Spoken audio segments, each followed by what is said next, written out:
apologize for holding you up for that, but we were in camera.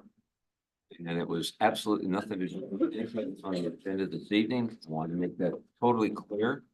You know, there's been some chatter that it has not been. This was totally a different topic altogether. We do have a public meeting at 6 and then at 6:30, but what we're going to do is try to work things in. We get a couple things taken care of. The main reason why you're here this evening, I presume. So right now I'm going to go, motion by, you keep signing in as you go, that would be fine. We have a motion by Councillor Bates, seconded by Councillor Bojan, that staff proceed as directed in closed session in relation to item B. All those in favor? Carried. Okay, council, let's go to item number 8. Clerk, anything under bylaws? Nothing. Okay, number 9, correspondence. Anything new under correspondence? Okay, recommended reading. But item number 10, I have a motion by Councillor Rodriguez, seconded by Councillor Bojan. The correspondence items A to C related to recommended reading and routine approval and information on items not otherwise addressed by resolution. Noted as received by the Plympton-Wyoming Council and filed accordingly. Beginning on my left, Councillor Wolvet, anything for you on that? Sure. Councillor Van Claveren? Not for you, sir. Thank you. Deputy Mayor? Sir. Councillor Rodriguez? No. Councillor Basie? Nothing, your worship. Okay, Councillor Bojan? Nothing, thank you. Okay, hearing none, I'll call for the vote. All those in favor?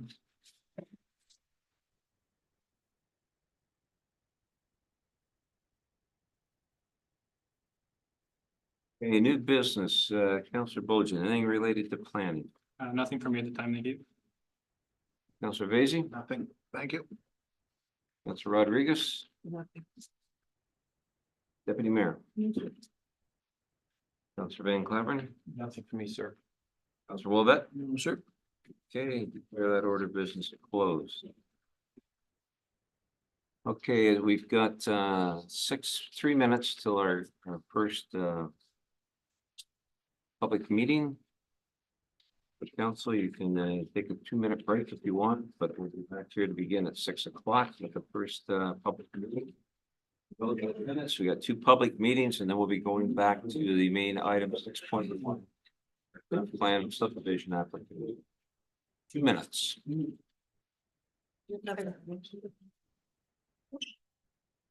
Which one? Going by one and 59.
Okay, council, it's 6 o'clock. I have, this is a planning public meeting, zoning bylaw amendment 59 of 2024, 377 Queen Street.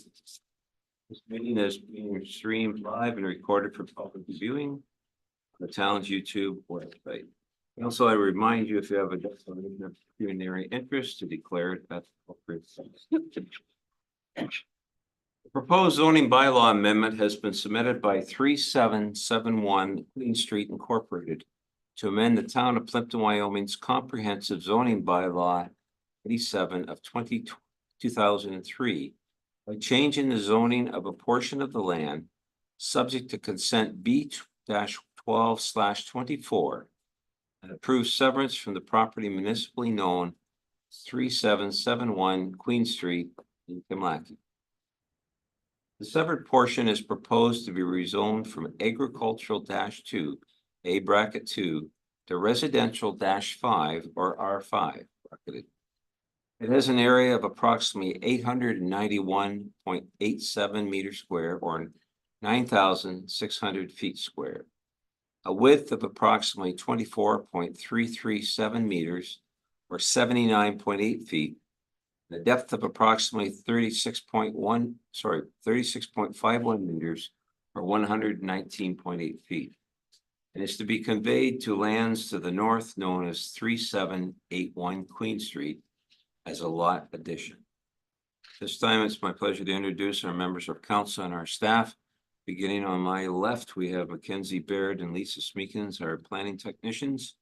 Councilor Bob Wolvett, Mr. John Van Claveren, Deputy Mayor Nettie McEwen, Mr. Adam Sabansky, our CAO, our Deputy Clerk Ella Flynn, Councilor Kristen Rodriguez, Councilor Mike Vasey, Councilor Alex Bojan, and our Senior Planner Maria Casarasi, Randy Burke, our planner, Mr. Paul Da Silva, our Director of Public Works.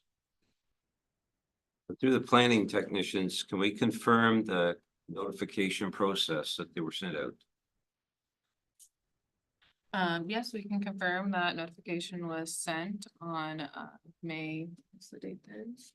May 29th, 2024. Included in the agenda package was a map detailing the notification area. I've heard that some people want a little clarification on how that map takes place. So on the map, if you could just bring it up. The notification map. It shows a blue area, which is the property in question. And then around that blue area is a pink-red circle that shows 400 feet, which is the radius that we need to notify. And anything is purple is any property that received a notification because at least a portion of it is within that red circle. So all those properties on that map received notice as well as the required agencies as needed by the Planning Act. Okay, thank you. All right, I'm going to go to item 6. Ms. Maria Casarasi, could you give your report or anything to add to what you've already shared? Thank you, Your Worship. Good evening, Your Worship, members of council and members of the public. As Your Worship has already stated, the proposal is to rezone from the agricultural 2 to the residential 5 zone. Only a small portion of the subject property on 3771 Queen Street. And located on the rear of the residential property of 3781, which was a previously approved severance. So as previously stated, the intent of the approved severance is to enlarge the lot at 3781 by adding that severed lot to the rear of the property. The conveyance and merging of the severed lot will ensure that it is the same lot depth as the abutting L-shaped residential lot to the east at 3787 Queen Street.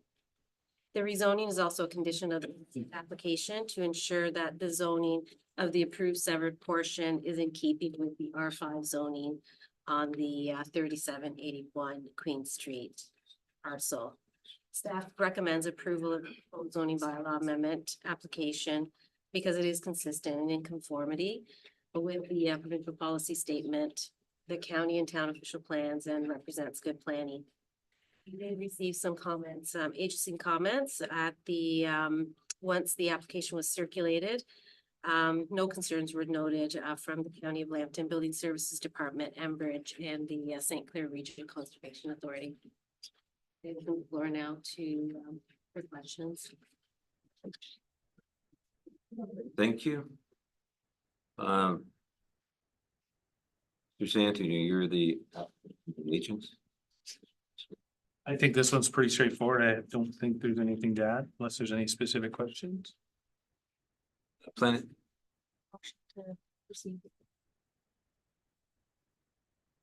okay, I have a motion by Councilor Wolf, seconded by Mr. Van Claveren. That the report from Maria Casa Rossi, Senior Planner dated June 13th, 2024. Regarding the zoning bylaw amendment application 59 of 2024 be received. This is to receive it so we can ask questions if there are, council. All those in favor? Okay, council, any questions on this from your point? Councilor Bojan. I don't have any specific questions on this one. Thank you. Just, I can only assume we'll get another potentially 5 or 6 more to match it. But I don't have any questions. Councilor Vacy? More of a comment, but once again, we're taking our farmland that we're told not to take and use up, so we're just putting it into a bigger yard. And put a house on it. And it's gonna be developed eventually. How we just give everybody a great big backyard, which is exactly opposite to what we're told what we doing. So I don't see any reason to myself. All right, Councilor Rodriguez. Yes, thank you, Your Worship. So I just want to be clear. This land that's being conveyed. What you're saying, I just want to be It's clear, residential. it is residential. Even though it still says agriculture, it is approved for, is that correct? Yes. Or otherwise- It's being farmed. Right, okay, I just want to be clear. with that. That's all. Deputy Mayor. Yeah, is there another reason for this extended, this larger lot, just because somebody wants a big residential lot? Is that the only reason, or? Was this not one of the lots? I thought there was going to be a driveway, an entrance to the rear, Yeah, and there is. one point. There is 3 lots over to the east. Okay, but this wasn't the one? No. Okay. This isn't the road. You can see the little, Yeah, I see. that's the road access. We had an inquiry of a buyer looking for a larger piece and the deal didn't get accumulated or whatever that word is. But I thought, that's an interesting idea. And quite honestly, if in the event we don't find a buyer, then we have our 2 years to stamp the deeds, right, from the committee adjustment timeline, whatever. So you don't even have a request for this yet? I had a request, but it did not materialize. So to put it on the market, to try to market it, really hard to market a possibility. So this is being marketed, but it's, Thank you. Councilor Van Claveren. Seems pretty straightforward to me, Mr. Mayor. I have no questions. Councilor Wolf. Same thing, looks pretty straightforward. Planning text, have we received any correspondence relating to this proposed amendment? We have not received any correspondence relating to the amendment. Is there any presentations from members of the public relating to this application?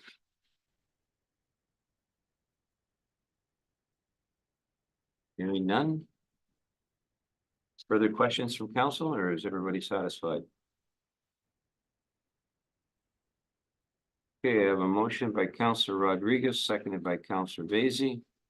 That zoning bylaw amendment 59 of 2024 being a bylaw to rezone portion of the lands located at concession 10. Part lots 8 and 9, RP 25R 10706, parts 23 and 24. 3771 Queen Street from agricultural 2, A2 to residential 5, R5 be taken as having been read 3 times. Finally passed, and the mayor and clerk be authorized to sign the said bylaw accordingly. Questions? All those in favor? Opposed? Carried.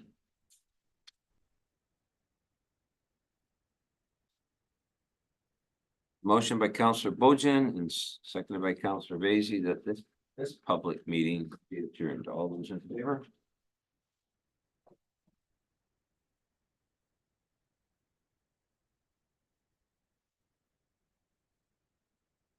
Okay, council, let's go back to our regular meeting. I'm going to take you to items number. Staff reports. 7.1 and 7.2, we'll try to get them done before our 6:30 meeting. Public meeting, so we can keep rolling along.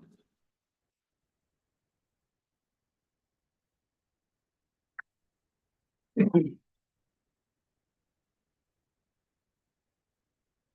have a motion by Councillor Van Claveren, seconded by Councillor Wilbeth, that the report of Maria Costa Rossi, senior planner, dated June 13, 2024, regarding changes made to the Planning Act for Bill 185, cutting red tape, to build more homes, Act 2024, be received.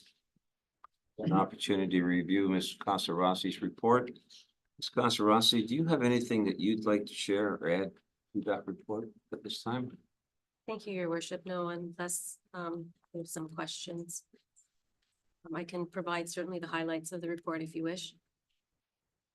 Yes, that would be good, because I think it's something new and very important that we all need to know about. Well, Bill 185 received royal assent on June 6th of this year.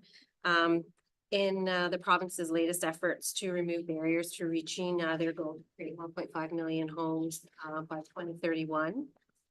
The Bill 185 amended a suite of legislation, including 15 different pieces of legislation, of which the focus of the report is on the Planning Act and some mention about the Development Charges Act.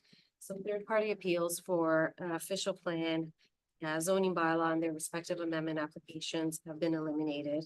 Appeals can now only be filed by the registered owner, specified persons, the municipal authority, and the Minister of Municipal Affairs and Housing. Third-party appeals filed with the Ontario Land Tribunal prior to Bill 185 are deemed to be dismissed as of June 6th, unless a hearing was scheduled before April 10th of this year.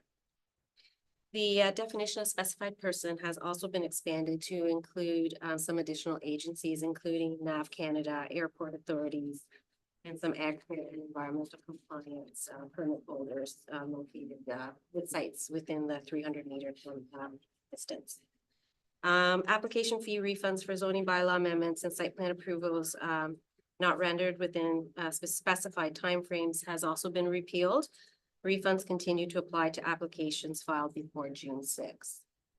Municipalities' ability to require pre-consultation for applications for official plan amendments, zoning bylaw amendments, site plan, and draft plans of subdivision has also been repealed. The pre-consultations are now voluntary, and applicants can bring a motion to the Ontario Land Tribunal to decide whether a requirement to provide certain information as part of a complete application is reasonable. Applications for official plan and zoning bylaw amendments that propose to add land to a settlement area can now be appealed to the Ontario Land Tribunal. This doesn't apply for this area, but it does exclude the green belt. There's a use it or lose it provision allowing municipalities to implement a lapsing period for site plans and plans of subdivision if a building permit is not issued within a prescribed time frame, which can be no less than 3 years and pending regulated time frame. So by that, it means that there may be a regulated time frame coming at some point from the province, but nothing's been released at this time. This is to strengthen the municipality's ability to withdraw servicing capacity allocation for those who do not use it and reallocate it to those developers who are ready to move forward with their developments. The ministry has now established a minister's zoning order framework, which sets out the process and requirements for these types of orders. Previously, there wasn't a lot of direction in terms of that, so this provides a bit of a framework for interested parties. There's also some additional powers that have been given to the minister, and those are sort of in a holding pen at this point. Nothing's been released.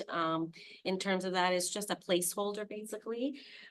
So the minister may at a future date set out regulations to exempt community service facilities, including school boards, long-term care homes and hospitals from all or part of the Planning Act. They can also make regulations exempting detached, semi-detached, or row houses from either zoning or site plan control if certain criteria are met. It's also, these again, nothing's been stipulated, so right now, the current regulations that are in place at the municipal level remain in place, but there is a potential that the minister can set new regulations that would supersede the ones that are currently in place municipally. The minister at some point could also set regulations and specific requirements for additional residential units in detached, semi-detached, and row houses as well. In terms of Development Charges Act, the mandatory 5-year phase-in of development charge increases has also been repealed.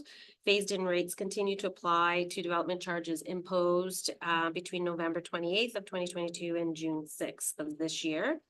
Municipalities, if they have a development charge bylaw in place, they have 6 months to amend it to include study costs, adjust their bylaw rates. Development charge bylaw amendments are exempted from appeal to the Ontario Land Tribunal if they're passed before December 6th of this year. Studies including development charge background studies have been reinstated as an eligible capital cost, and development charges for zoning bylaw amendments, site plan approvals are frozen if building permits are obtained within 18 months. This timeframe is a reduction from the previously prescribed 2-year timeframe. Those are, for the most part, other than that, post-secondary institutions are exempted from the Planning Act. That is also new. That is really meant to address and facilitate housing for students. That's sort of the premise as to how that started. So those are the main highlights for the impacts and changes of Bill 185. Thank you very much for taking the time to share that with us. Very informative. Thank you. Any questions on that report? Kevin, you have a question? Well, I just wondered about our own development charges bylaw. Are you not in motion to relook at that at some time? No, I think we're in the middle of our term currently. Just in the middle, okay, all right. That's all. Councilor Van Clavin? Sir. Councilor Wolvett? No. Councilor Rodriguez? Question? Just a comment that the province keeps overstepping municipalities. And Oh, wow. Done that for years. yeah, well, it's getting out of hand. That's all. Councilor Basin? I agree with my fellow counselor. Tougher. Not very often, but.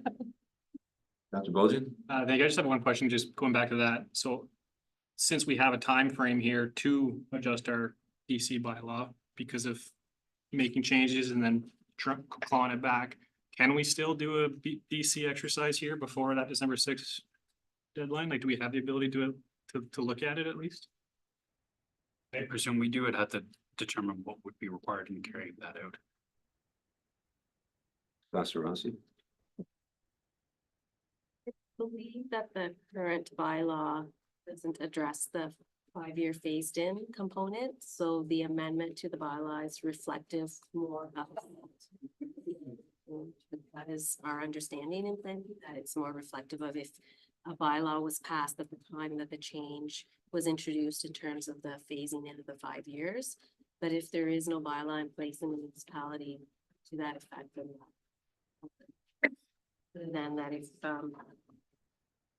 in terms of, again, even the background studies, if there was no bylaw to exclude that from the capital cost, then you would just move forward with new legislation. Because, thank you. And because aren't we, I thought we were going to look at least looking at what our DCs are allocated for. Isn't that exercise we're doing soon about what we're able to spend our DC funds on? Because there's been some discrepancy of. That would require an amendment to the background study. And I think we discussed that there was items that maybe should now be in there that weren't, that we could discuss adding in, whether or not opening up the DC now versus 2.5 years from now when it comes due is worthwhile, and we'd have to do some investigation. Talk to our firm that did a DC study, see what would be involved in reopening it up and what the effects of that would be and report back. I wouldn't mind knowing, because we keep talking about Parks and Rec. So let's expand what we can use our DCs on. I would like to know a little bit more about that process. And so for Parks and Recreation, actually, there's one of the more flexible portions of our DC studies. There is some flexibility in there, including DCs for a Parks and Recreation master plan. But that's definitely something we can at least talk to the consultant who carried it out. See what the timeline and cost it would be to update and amend in midterm. And I can bring some information back for council. Go ahead. Can I ask a question? Through the chair, the user lose it provision on development agreements, or sorry, on draft approval. Is that, I guess, when does the use it or lose it kick in? Is it from 3 years from draft approval? Or do you know, or we're not clear yet? We haven't, it's a very, through your worship. It's a very good question. We have not, and it is a question that will be posed, and we have not had enough information to, in essence, provide the time frame. It could be, the understanding is it could be that when draft plan approval gets very close to its expiry and a request for extension is made, that at that point in time, the municipality will have the ability to provide comments to the approval authority to say that it's no longer. So I think the logic. And that's okay. I haven't read anything either. That's why I was asking the question, so. It's unclear, but logistically, the discussions across the board are indicating that at time of expiry, and when it comes time to make the request for an extension, that would be the time that the municipality would. Okay, council, we've got a motion on the floor. The vote, all those in favor? Carried.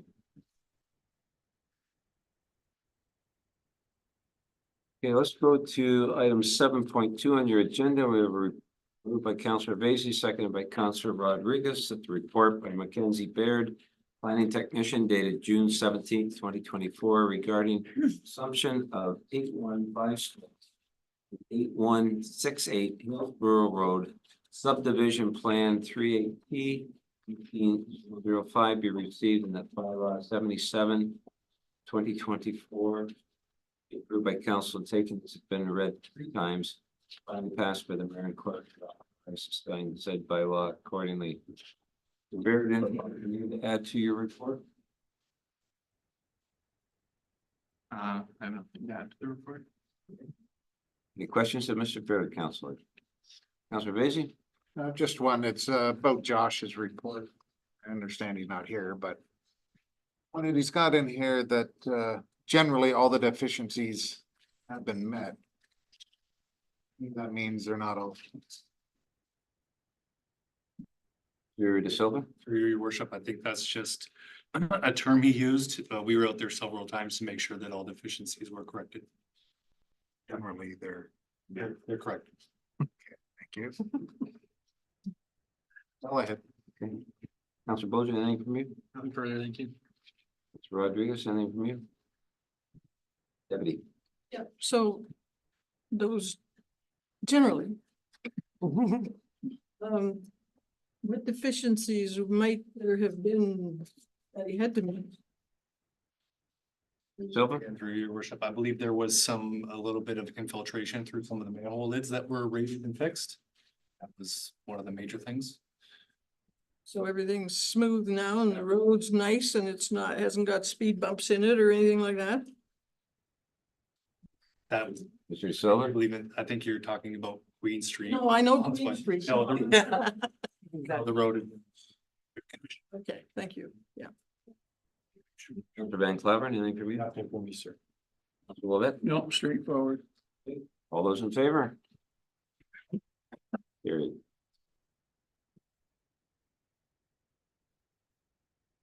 Council, we've got 4 minutes till we do the 6:30 public meeting.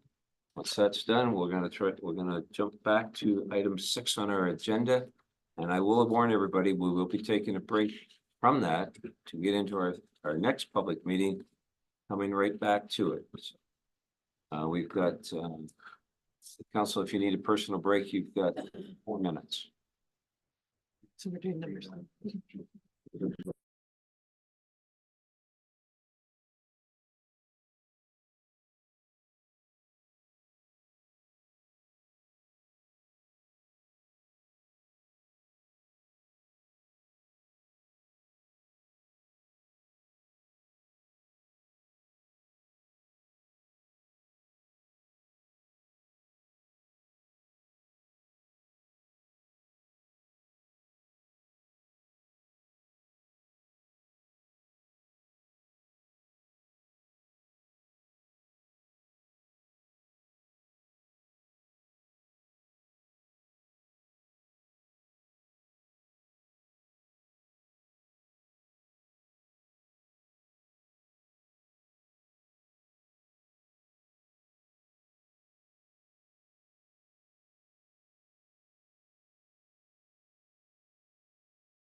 Okay, we're going to planning public meeting zoning bylaw amendment number 60. 2024 being 5706 Lakeshore Road. Meeting is, again, will be streamed live and recorded for public viewing on the town's YouTube page. Council, I would advise you and remind you that if you have a pecuniary interest, please declare it at the appropriate time. The proposed zoning bylaw amendment has been submitted by JN Ventures Limited to amend the town of Plympton-Wyoming comprehensive zoning bylaw 97, 2003 by changing the zoning of a small portion of land located at the northwest corner of the lot abutting Hillsborough Road, agricultural 2, bracketed A2, to the residential 5, bracketed R5 zone to permit a single detached dwelling. Subject property municipally known as 5706 Lakeshore Road in the town of Plympton, Wyoming. It was the subject of an approved severance, consent B-06/24. The severed lot, which is approximately 8.242 HA, 20.37 acres, shown in the key map below, is known as Lot 9 and is zoned agricultural -2 bracketed A2, hazard bracketed H, and significant wood lot bracketed WD. The proposed zoning change applies only to the small portion of the land noted above at the corner of the lot. The balance of the severed parcel is not subject to the proposed zoning change or retain its current zoning agricultural -2 bracketed A2, hazard bracketed H, and significant woodlot bracketed WD. Once again, it's my pleasure to introduce the council and staff that are present for this one. We have our planning technicians, Mackenzie Baird and Lisa Smeekins, Bob Wolvett, Councilor John Van Claveren, Deputy Mayor Nettie McEwen, our CAO, Mr. Adam Sabansky, our Deputy Clerk, Ala Flynn, Councilor Kristen Rodriguez, Councilor Mike Vasey, Councilor Alex Bojan, our Senior Planner, Maria Casa Rossi, Randy Burke, our planner, Mr. Paul De Silva, our Director of Public Works. So planning technicians, can you confirm the official notification has been posted and sent to those required areas? And confirm that the notification was sent out on May 29th. Oh, yeah, no shit. And a revised notification was sent out on June 7th, with just an update to the key map for the property. Okay. So Ms. Casarossi, your planning report, is there anything to add to that or you can share with us on that? Thank you, Your Worship. I think you've mentioned all the salient points. Staff recommends approval and in conformity with the provincial policy and the official plans for both the county and the town, and represents good planning. It is strictly one of the reasons why the public notice was sent a second time, and there will be changes moving forward with the notice and the mapping that is included. The key map that's provided in the notice is strictly to identify the subject property. And there are times in various areas where some of the zoning is included in the key map. But moving forward, to avoid any confusion, especially when the size of the property in question that's subject to the zoning bylaw amendment is so small, it's very difficult to capture in the key map. So we just show the actual subject larger. But the language or the text in the public notice supersedes anything else that's on the notice in terms of a description of what the application is. But moving forward, the key maps will be even more general, just to highlight the subject area as mainly the subject area, to avoid any confusion. So in terms of the small portion of the property that is subject to this application, it is part of the larger property that you see on the screen. And so that smaller piece where it says proposed R5 and it's showing the line, that is the subject of this application. And as you've already noted, Your Worship, the balance of the property will retain the current zoning. And that's in an effort to ensure the continued protection and conservation of the existing woodlot and the hazard lands from future development. I'd like to maybe just touch base a little bit more on the provincial policy statement and the official plan zoning for this property, just to provide a bit more context. So the severed parcel in and of itself, as noted, and the majority is the erosion hazard area, and it's regulated by the Conservation Authority. And the provincial policy statement requires that development be located outside of the natural hazard area. Conservation Authority has provided comments, and they are satisfied that the zoning bylaw amendment is strictly for that small portion that is outside of the hazard area. The small portion in and of itself, that's subject to this application, it does achieve several of the policy objectives, including appropriate location of growth, efficient development, land use patterns, and an increase in housing supply. It is designated in the county official plan as Development Area 3 and in the town official plan as Lakeshore Residential Area. And both of these designations permit low density single detached residential use. In terms of the zoning, as we've already noted, that small portion, although it's zoned A2 currently, it would not, and an A2 does permit a single detached dwelling. A building permit would not be able to be issued for that to construct the single detached dwelling because the lot itself does not comply with the A2 minimum front yard setback or the lot area or frontage requirements. So it's for this reason that the application is before us today for a zoning bylaw amendment. The proposed lot frontage exceeds the minimum that's required in the R5.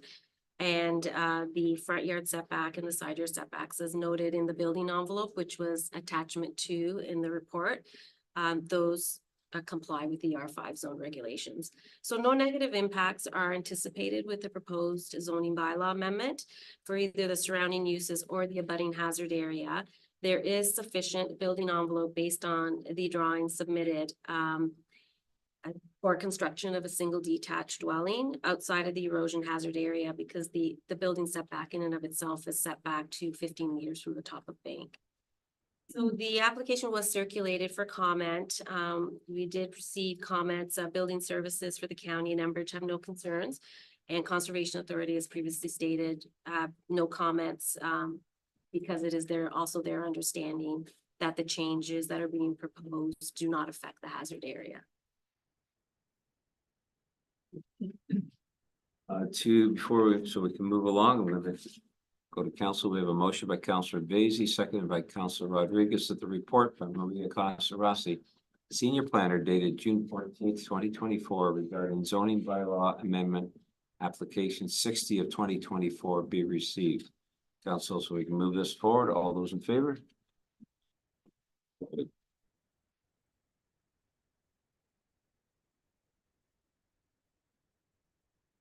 So, Mr. Zandy, this is, are you representing JN Ventures? Yes. I think this one is also straightforward and I don't believe I have anything to add. To our planning technicians, have we received any correspondence relating to the amendment, proposed amendment? We have not received any correspondence relating to the amendment. Okay, thank you. Council. I know this has gone before committee of adjustment, but I'm sure you might have some questions. Councilor Wolvett, I'll begin with you. Anything from you on this one? Just curious why that wasn't severed off with the rest of the lots there. The other 8 lots, the other 8 lots. Through your worship, perhaps Mr. Zanta could answer that question. I believe there were some discussions, and my history with this property is very limited. I believe there were some discussions about what to do about the hazard lands. So that took some time to sort out and come to some sort of agreeable solution. So were the hazard lines moved, like, did those hazard lines that we're seeing, did they go right up into that corner at one time? To my knowledge, through your worship, Yes. to my knowledge, no, it is as they appear currently. Councilor Van Claver? Thank you, Mr. Mayor. I don't see any issues here. I'm kind of curious, maybe the style of home that's gonna be built. Do we know that? No, Not just yet. no, nothing specific. You know, there's still some required services to be installed, so there's a couple more steps before we get it able to be marketed. The concept maps do, I know that's one quick question the deputy mayor had asked at the committee of adjustment. And I believe the concept map shows about a 2,000 square foot house building off of there, so it's gonna be whatever a buyer wants to do. Good for me, sir. Thank you. Deputy? Since I saw this at the committee of adjustment. Councilor Rodriguez? I do have a question on your mapping notification, how you're suggesting the changes. And I actually like it when you're showing the surrounding area and not just the affected property, so it gives context. Yes, through your worship, Councilor Rodriguez, that will remain unchanged. What will change is there won't be any references to zoning on it. But the initial key map that was circulated with the first notice, it showed a bit of the R5. But because it was so small, it was felt that there might be some confusion about perhaps members of the public would perceive that it was the whole parcel, including the hazard that was being rezoned to the R5. So moving forward, staff hasn't, staff is proposing, planning is proposing that it just basically show the property and the surrounding as we always have, but just remove any references to zoning on the key map. But the text of the notice will provide the detail. Are you able to do that? Color, we've never been asked, but if council would I like find that, color makes things stick out, gives you better reference. if certainly if council would like to direct us on that, we can try to accommodate. Board color. It is a little more expensive than black and white. That's all. Councilor Vacy? No, we dealt with this at committee of adjustment. Kind of a useless piece of property. You know, you can't farm it. It's right on the curve of the river down below, so we can stick a house in there, then go for it. Councilor Bolger? Nothing for me, thank you. Okay, is there anything from members of the public on this application? Hearing none, we'll move along. Any further questions from council or members of the public? So anything more further from you? Hearing none. I have a motion by Councilor Van Claver and seconded by Councilor Wolzett. Zoning bylaw amendment 60 of 2024 being a bylaw to rezone a portion of the lands located at concession front part lots 50 and 51, 25R-10926 part 1, 5706 Lakeshore Road from agricultural 2 bracketed A2 to residential 5 bracketed R5 be taken as having been read 3 times and finally passed, and the mayor and clerk be authorized to sign the said bylaw accordingly. We've heard the motion. All those in favor? Carried.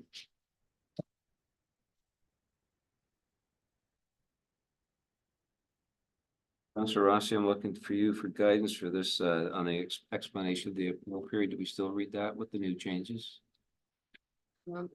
They would no longer be applicable for third parties, only for specified persons. Okay. And municipalities. Then it's ready. Okay, thank you. So I have the applicant. Sorry, I'd like to explain the appeal process. The applicant, the registered owner of the land, the minister, and a specified person or public body who made verbal presentations public meeting or provided written correspondence before the bylaw was passed may appeal council's passage of the zoning bylaw amendment to the Ontario Land Tribunal, bracketed OLT, within 20 days from the date of the notice of the passage of bylaw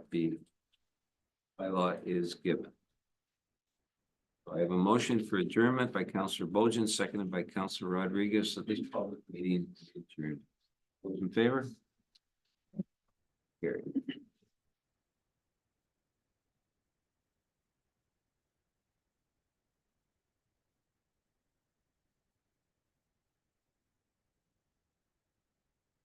Okay.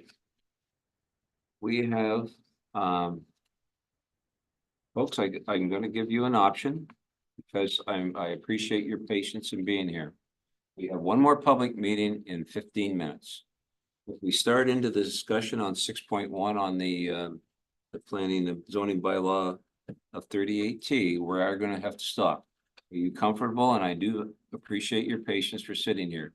We can wait, start the next public meeting, which is a really short one, and then roll into 30, the next one. Are you comfortable doing that? And I do appreciate your patience for waiting so long, but it's unfortunately the way it is. Or I can start this one and stop it in 10 minutes. Good with waiting. Good for waiting? Yes, we do. Okay, we're gonna wait till 7. Council, you have a personal break?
Council, welcome back. We're going to now roll into our planning public meeting, the official plan amendment 56.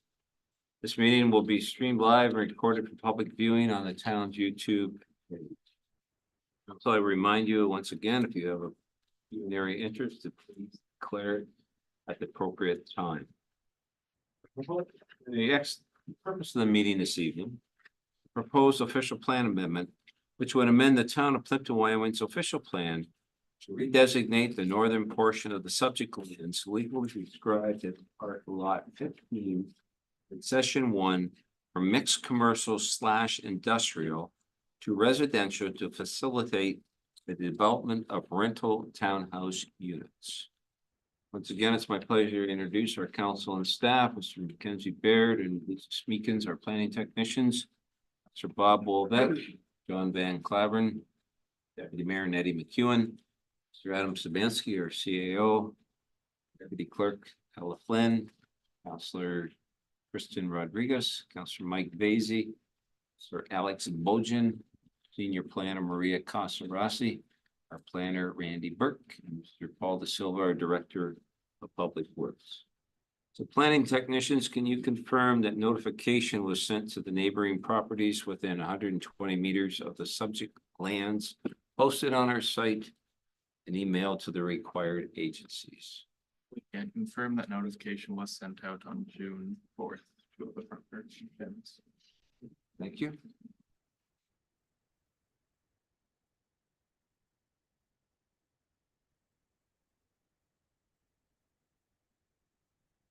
Okay, our official plan amendment, Burke, you're taking this one, I believe. Would you, please give us your report?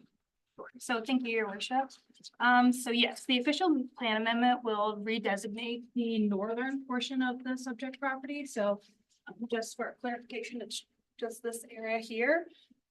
From mixed commercial industrial to residential. The southern portion will remain mixed commercial industrial for specifically their storage units on the property. The portion that is proposed to be redesignated is proposed to be used for a townhouse development in which the applicants have communicated that it will be geared towards seniors specifically.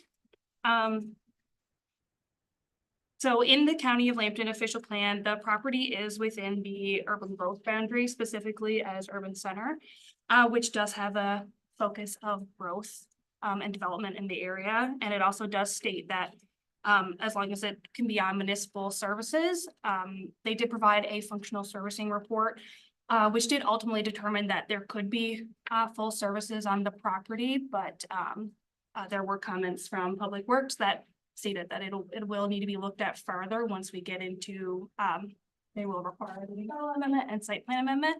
But for now, it does meet the intent of the official plan for this specific application. I will go over just a little bit of the town of Plympton-Wyoming official plan.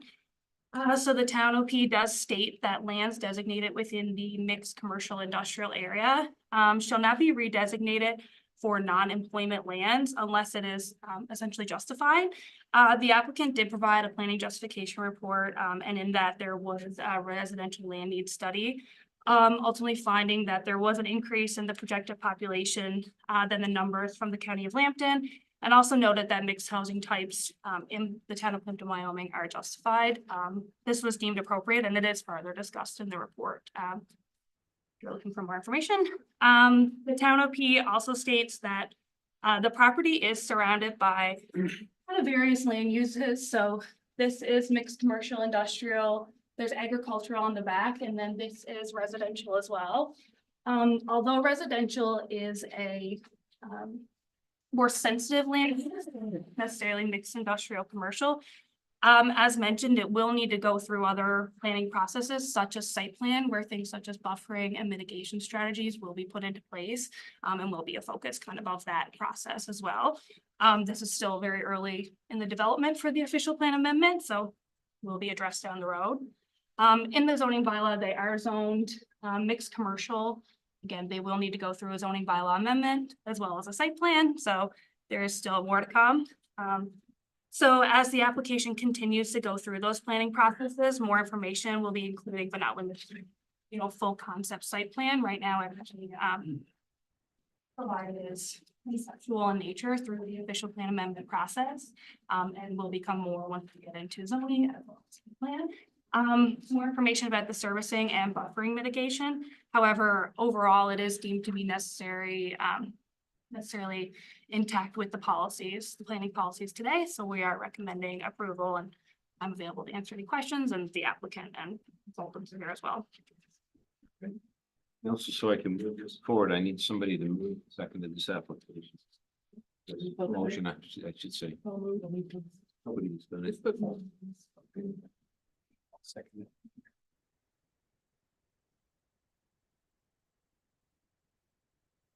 But we did that. Signed so many tonight. Yeah.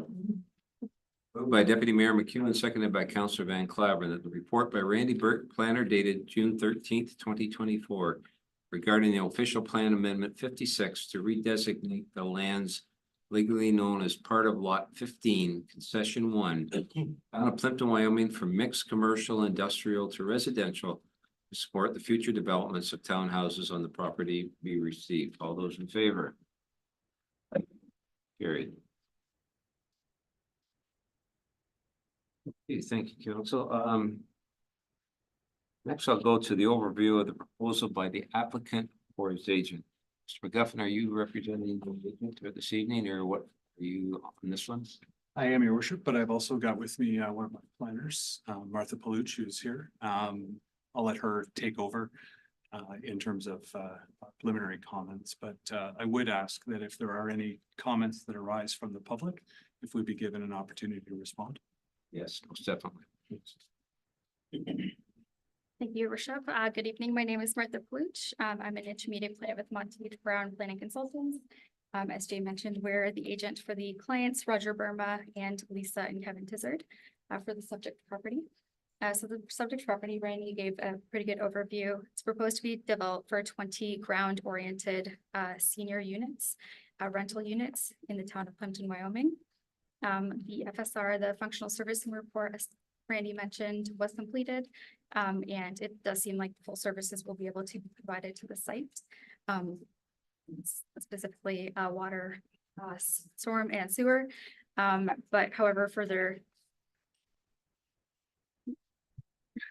may need to be done for the site specific for any site plan at this point in time. I believe our clients have provided a video as well, just to give an overview. And I believe they would like to provide some comments as well. Sure, that would be fine. We have the video. Screen.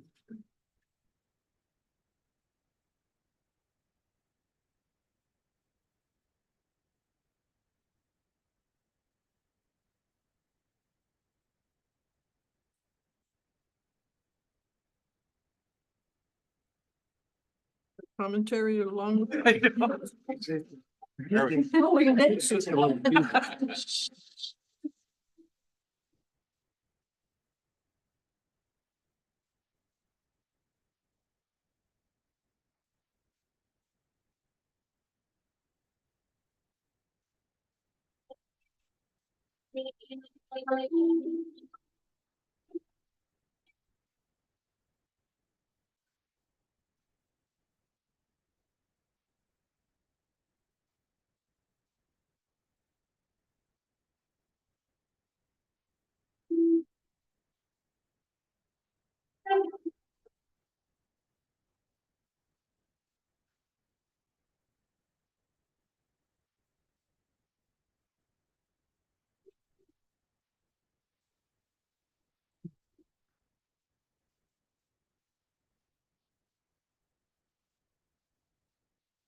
So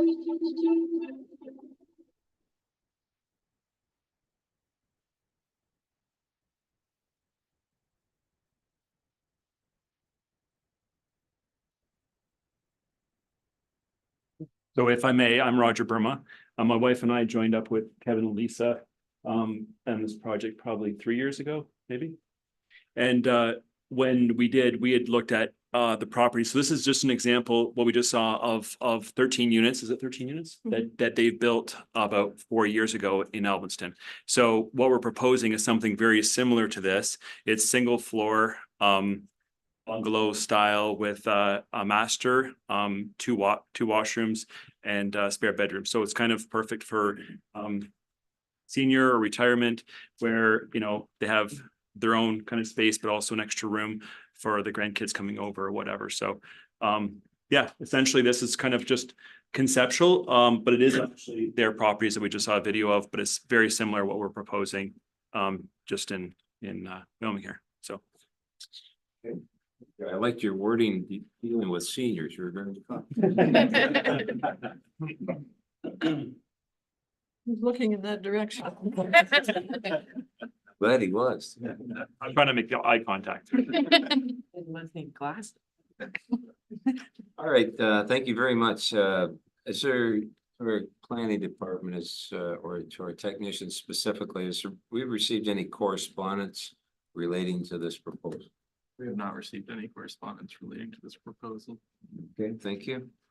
Questions from council, beginning on my right, Mr. Bolger. Thank you, Worship. I just have two questions. My first question is, can I get clarity? Is a municipal comprehensive review, is that another word for saying an official plan review? Is that what that means? What is entailed with a comprehensive municipal review? Is that an OPA or an OP review? So a municipal comprehensive review would just be at the county of Lambton, for the residential land assessment.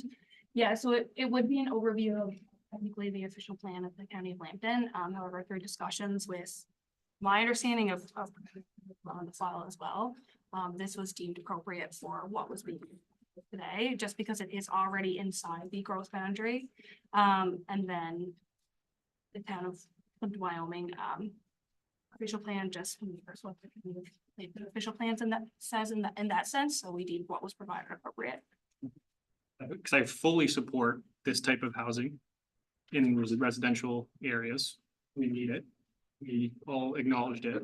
My biggest problem is the official plan. It says it in the report that a mixed commercial industrial in the town of Plympton-Wyoming official plan shall not be redesignated or rezoned to any non-employment land use except with the support of a municipal comprehensive review prepared and supported by the town and county. So respectfully, we're constantly being reminded that the council doesn't have the authority to override our official plan. But it seems to be that the advice we're getting right now is to override the official plan. So I'm just looking for clarity on why we are overriding the official plan in this instance, but we can't in every other instance we have with development. I'm just looking for clarity there. Defer to our planners to respond to that. Yeah, I guess respectfully, section 19.1.3 does say prepared and supported by the town and county. Again, we did a review of what was provided and deemed for the scope of the project, it was deemed appropriate. However, of course, the official plan, we do follow the official plan, and therefore, based on it saying supported by the town and county, I deemed it to be. Just a follow-up though, but the full sentence is except with support of a municipal comprehensive review prepared and supported by the town and county. So the staff recommendation is saying that we don't need to do a municipal comprehensive review prepared and supported by the town and county because we're going to do it through a planning justification report, which sounds like not the same thing. McGovern? Thank you. A couple of points on this. So a lot of work went into the background. So just an understanding, municipal comprehensive review in its term, there's no such defined term in the provincial policy statement as what is a municipal comprehensive review. comprehensive review is a defined term. It's under consideration for being removed, but in its current existence, what it is it's an examination of population growth and employment activity and the demand for both in a community. When we brought forward this application, we were in a different planning environment at the municipality, and there was a difference of planning opinions. There is a policy in your official plan that allows for the interpretation of boundaries between land uses inside your settlement areas that do not require an amendment to the official plan. That was our official position at the time, and we came in and to only do a zoning bylaw amendment and application for consent and or site plan for the properties. The director of planning for the county at the time did not agree with our review and longstanding principle with regard to the implementation and interpretation of boundaries in an official plan, and chose to require the applicants to complete a scoped comprehensive review, which is different in the context of employment land uses under the provincial policy statement than it is for residential land uses under the provincial policy statement. And through PPS 2014, the provincial policy statement was, I'll say, for lack of a better term, amended or downgraded with respect to the requirement for comprehensive review for a consideration of removal of lands from the protected employment resource, to allow for the permission of scoped comprehensive review, which would then look at a scope level based on the intensification or the intensity or severity of the application. In this instance, a very small piece of land, approximately 0.3 hectares. So when you're considering that in the context of a municipal-wide comprehensive review, it's not even a spec on the analysis. Combined with the implementation policies in your official plan with regard to the consideration of where land use boundaries actually sit. What the planner didn't identify was existing right now to the immediate abutting north is a long string of residentially designated lands in your community. Our position was there is sufficient flexibility in the interpretation of your official plan to consider that boundary sliding slightly south. The official plan contains policies that state that the official plan or the boundaries between land designations are resolute only when they're divided by physical features like roads, railway corridors, rivers, mountains, and other types of immovable boundaries. It is a longstanding planning approach to be able to consider minor variations in the extent and depth and where a land use designation exists. We currently have an interface, employment land and industrial land. These employment lands have sat vacant for many years. I can't speak to the number of decades specifically. I do know that the environmental site assessment that was undertaken on the property identified this former use was agriculture with recreational uses only. So there's never been any industrial or employment type use on this particular property. In my professional planning opinion, the application is scoped. Again, did not require the official plan amendment, but because of planning administration at the time, the official plan amendment was filed. And it is my opinion that it is consistent with the provincial policy statement. It does conform with your official plan. Thanks. My only response, and that's not to you, it's just to council and staff, is we've been told there is no such thing as interpretation of our official plans on several occasions, because we've had interpretations of the official plan several times that contradict the interpretation of the official plan. And this one seems clear to me. My other piece is building off of that. We keep harping on needing commercial land.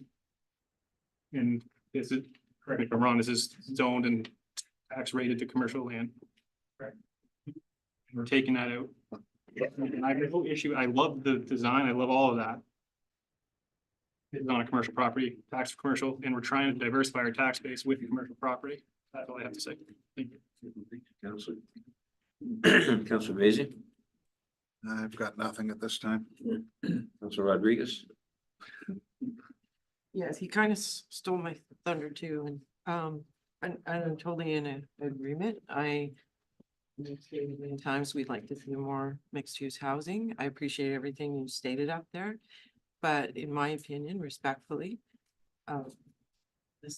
this municipality and county are tasked with a municipal comprehensive review, and I don't think that should be the developer bringing that to us. I think that's our job. And in that review, it shows from the county and municipal perspective what actually we have in residential land, just because we superseded what the expectations were. How much land do we still have available? Because at the time of that statement, we had about an 85-year land supply. We still have a 40-year land supply, even after a tremendous growth spurt. So there's plenty of residential land available still. So where's the need, right? And again, to Mr. Bouchen's point, commercial. We need more commercial. I don't even know, without a municipal analysis of this, how much commercial we're gonna have left if we take this little piece out, as you state. It's not the fact that it's minor or major, it's a process that we have been told time and time again. We need to be following. And that's what creates upset people when we're constantly hearing from it. So, okay, thank you. Deputy Mayor? I think it's a great opportunity. I'm not questioning anything. I'm done, yeah. Rodriguez, or sorry, Van Cleef. Thank you, Mr. Mayor. I think No. While I do realize the official plan prohibits a change in zoning unless it can be justified, this, in my opinion, is very much justified, and there has been many years, as our eloquent speaker said, to develop this property with the established zoning, and it just has not happened. This concept has proven very successful, as we saw in Alvinston. There's a lot of these units throughout Lambton County. The concept is presented. It is exposed to the marketplace, and they're often snapped up before they're even built.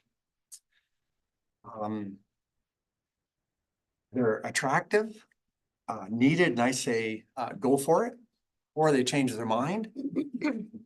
We've struggled with the planning department over the years, maybe tying our hands, and the word is often no, kind of the default.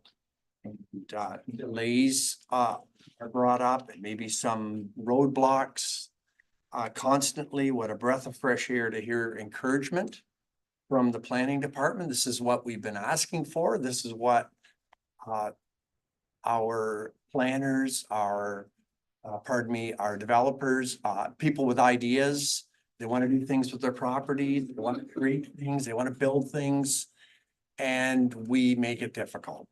Let's grab this. I see it as a slam dunk, and we cannot let this opportunity. Thank you, Mr. Mayor. Pretty hard to say anything better than what Mr. John Van Claveren has just said. I think this is a great idea. You know, we look at the provincial policies and they want 1.5 million homes built here. I'm not sure if this is going to be affordable housing. What I've seen there don't look too affordable, but I think it's a great idea. I've seen those houses in Elmington. I've seen them in Petrolia. I've seen them up in Lion's Head, up in the Bruce Peninsula. I think it's a great idea. That land has been improved greatly already compared to what it looked like here not too long ago. So, and I don't disagree with Mr. Bojan either. I mean, you know, we keep being told not to go against our own official plan, and here we are, you know, and going around it. I know the planning and lawyers can use some pretty fancy words, but it puts us in a bind here when we have to take the information that comes to us to make these type of agreements. But I think it's a great idea. Hold your question. Okay. Is there anything from the members of the public to go into that? First of all, recognize Mr. Zane. My name is Brad Zanting. I'm representing tonight 2798847 Ontario Limited, which owns property in the circulation area. I attempted to get the planning justification report that Mr. McGuffin has spoke of, And the town now apparently has a policy that you can't get that. So you have to do an FOI request, which I did complete last week. I just do not understand with the history that's gone on in this municipality, how this can now be justified based on the positions that have been taken over the last years. Even as late as 2018, 2019, there was 85 years of inventory supposedly by county planners. And so I'm just a little bit puzzled. So my request is actually straightforward. I'd like a few days or 30 days to review or defer this, or have you defer this application until I've had 30 days to review it after I receive the application. This would also be consistent. I can think of OPA 51, for example, which Mr. McGuffin was actually on for my file, which was the London Line surplus farmhouse severance, where the entire planning justification report was included in the planning agenda at that time. So somewhere policies changed and it's now not available. I can't ask questions about the report because I don't have it. I was offered a chance to read it in the office, but to actually read and understand the report, you're not able to do that or even test the report with my planning team. So I would ask for a deferral. Thank you. Thank you, Mr. Zandi. Is there anything else from members of the public? Okay, go to further questions from the council. I believe we had Councilor Rodriguez. Yes, thank you. So I just wanted to respond to Councilor Van Cloud. I respect your comments, but at times you were referring to we said this and it made it sound like we now were against something where I felt like that. So I'm not sure what you meant by it. But I wanted to clarify, I am not against any of this. It is a process that needs to be followed and understood, and without having that detailed information, I don't feel like I can make a positive decision without being informed and having that information. So I just want to clarify. Any further comments from council? I just make one quick comment that, like, we have an official plan, yeah. But that's what this is. This is an amendment to the official plan, and that's what we're trying to approve. In my opinion, it's quite simple. So that's the end of my comment. And I know other people, I know there's more depth to, it could be more depth, but sometimes we just read into things a little bit too far. Well, my comments were gonna be similar to Deputy Mayor McEwen. That's twice now. Our planners are recommending this. Planners have put this all together.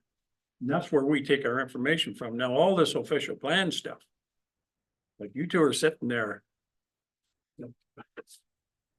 Is this acceptable or is it not acceptable? I mean, we need to be clear about it because there's a lot of discussion here on it, but we shouldn't be doing it. You know, and I'm hearing, well, we can interpret this and interpret that.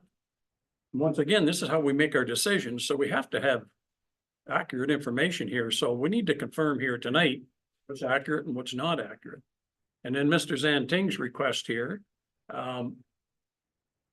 why would a person not be able to read the documents? Why do you have to stand at the counter and read them? Not have a copy of them? Can you explain that too? And that's my second question. Thank you. Let's go to your first question. Yeah. Planning, a response for that? Through your worship. So the official plan document that I've kind of always referred it to as it's a guideline a guideline document at the end of the day. Of course, we need to follow it and be consistent with it and follow the policies that are within it. But I do think that there is some interpretation as well. In terms of section 19.1.3, which is kind of what's being brought on tonight. Like I said, it does state shall not be redesignated or rezoned to any other non-employment land except with the support of a municipal comprehensive review prepared and supported by the town and the county. As mentioned, the municipal comprehensive review is really stating what is needed in the land, what land is needed, what's justified. And in the planning justification report, there was a residential land use studies provided that was deemed appropriate by town staff. I guess by planning staff in general, especially for this proposal that we felt met in the other ways as well in terms of will require zoning bylaw amendment, a site plan, different forms of housing. So through my report, I have mentioned that I do believe that it is appropriate for the town OP. And in the County of Plympton official plan, it is designated within that urban growth boundary. Can be on full municipal services with further clarification and reports to be done throughout the planning processes. But, you know, I've deemed it appropriated within my report, and I will stand by that recommendation. How council chooses to decide is of course up to council. And could you answer Councilor that second question? And what was it again, Councilor? Well, it was on, Mr. Zanting wanted to read the report and he's only allowed to stand at the counter and read it, not be able to get a copy of it. No, in addition to that, this was approved tonight. During an appeal period, somebody could appeal based on not having all the information. So the appeal rights would just be, after your worship, would just be for the first 5 people, as Maria mentioned about Bill 185. Third-party appeal rights have been taken out for official plan amendments. So who made the decision that he couldn't have a copy of the report? Is that standard policy? Ms. Flynn? So I can answer that. So the Municipal Freedom of Information and Protection of Privacy Act requires us to keep personal information confidential unless people are requesting it. So I can't really speak to previous practices and why justification reports have and have not been included. I'm not involved in this one, so I can't speak to that. So people can come to the front counter and request to see documents so long as they don't contain anything that's, you know, highly sensitive. The request was put on Thursday for the freedom of information, and unfortunately, I can't turn it around that fast. I do have 30 days to respond to that request, so I am well within my timeline of receiving that request. At any point before the agenda was put out, Mr. Zanting could have came and asked for that document. It was just once the agenda was out, and unfortunately, we weren't at the luxury of time that that request was put in. But he was welcome to come any day to come and get it. Massey? So, and we did review the request and we did, yes, we've had past practices where some of that information has been provided, but we reviewed how that's been handled in the past, specifically on this one. Traffic impact studies, servicing studies, planning justification reports, lands need study. The owners of those properties spends a lot of money to develop that information. A lot of it has at their own back. So providing it without a request to adjacent property owners would be like someone doing a research report and you borrowing it and taking it and copying it over to yours. So it is available for review in person. It is available through a MFIPA request, which is standard for large reports of that nature. Councilor Rossi? If I may, thank you, Your Worship. Just wanted to state that the requirement under the Planning Act to share the information has been adhered to. Members of the public are welcome to attend the office to view the materials. So in terms of the question about appealability, although there's no longer any third-party appeals, the requirement under the act has been met because the information is available to anyone who would like to view it. Thank you. I'm gonna go with council now. Amazing. Really intelligent to say. We took a beating on this anyway during election time. Because I can think of a dozen people that moved to Petrolia out of Wyoming to get into this kind of housing. And why don't we have it here? Not really council's job to put housing, but it is our job to make decisions to make it work. So even though it is not in the prime location as far as residential goes, it's still in town, it's close, and it's unused land, so my father-in-law can get off my back, because everyone, the older retired people wanted to stay in town, and there's just no place to go. So I applaud you for at least looking. Thank you, Councilor Vacy, and I doubt he'll ever get off here.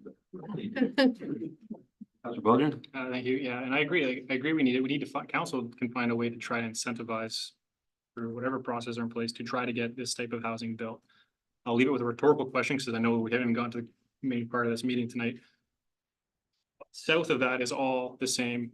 Looking at the map, it's all mixed commercial, industrial. It's not yellow, which is residential. And so if the argument is it is close enough because it's within the boundary, so is all that mixed use south of it. So what's stopping the next commercial property to come back and say, oh, maybe we can make more money by making this an apartment building, or the next one says maybe we can do it. So I'm just very cautious to turn this commercial property into residential because it's going to be a domino effect. It could be a domino effect because we're surpassing the processes in place and making it seem like it's very easy to just switch mixed commercial industrial to residential. That's my biggest concern. I still hope we can find a way to build this in existing residential areas. That's my piece, and I will wait till the next part of the meeting. Mr. Zanti, then Mr. McGuffin. I guess just one follow-up question or comment. You know, the comment was that I could have come in at any time to see the report, and the notice was sent plus or minus June 4th. I wasn't aware that there would be a new process. The reports would not be part of the public agenda like they were at OPA 51. So why would I come in? I came in essentially immediately once I seen it was not on the planning agenda for tonight. So my request is only to ask for 30 days to review it after I get a copy of it. Thank you. Thank you, Your Worship. Through you in response to Councilor, Bosier. Just in regard to the comments in terms of the depth of designation. So we have existing built features already on the landscape on the south part of the property. If you look at your official plan schedules on the east side of the street, you have a small frontage of, but everything in behind from the distribution of residential lands actually extends to the southern limit of our client's property. So when you're looking at it from a land use planning perspective, we look at everything in a totality in terms of, is this appropriate? Again, section 1910, sorry, well, I had the opportunity to look it up in my report. Under my pre-consultation notes, and if you will forgive me while I try to find it so I can read it verbatim. So this is from our planning report in terms of the write-up on the pre-application. And for council's knowledge, this application took a rather circuitous route. It's taken a long time to get here this evening.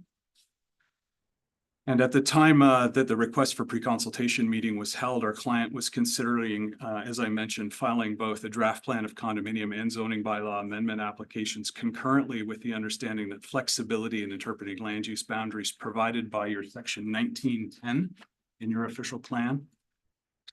Of the town of Plympton-Wyoming official plan discussed in further detail below meant that an official plan amendment would not be required.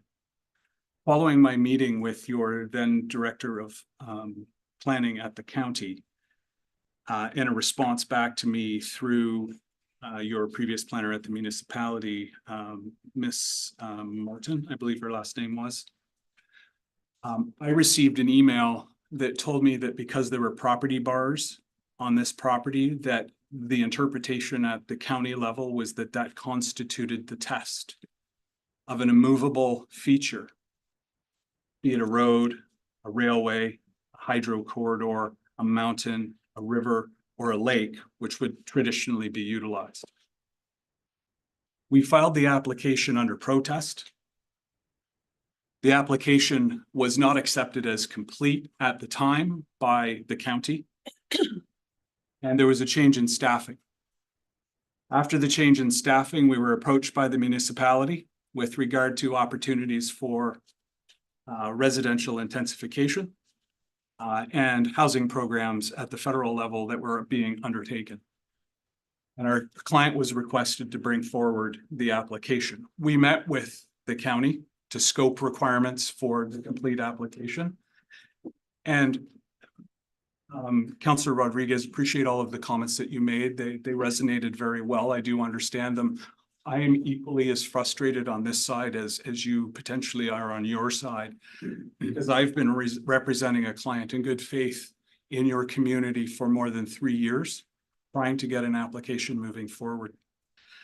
I've been met with historically tremendous opposition. I won't go into details or reasoning, but we're in a different planning environment in the local municipality now. And more traditional planning approaches, what I would say are proper planning approaches, have started to be applied. I would counter to the comment, I don't know what you've been directed, but official plans are to be interpreted. Zoning bylaws are not interpretable. Zoning bylaws are law. Official plan documents are visionary policy documents that set out the vision and the intent. That's why you'll see in official plan schedules, you should not see property boundaries. You should just see colors. Because it gives council the flexibility to interpret its official plan on where things make sense and where things don't make sense. That has been a long-standing tradition in official plans. You can do research, you can do analysis, you can look at years of case law. It's written in your own official plan policies under your implementation section. These are general, unless we're talking about a settlement area boundary. And that's talking about municipal comprehensive review in order to add more lands into your community for residential development or employment. That's a completely different set. I mentioned to you in 2014, the province relaxed its requirements on conversion of employment lands to non-employment uses.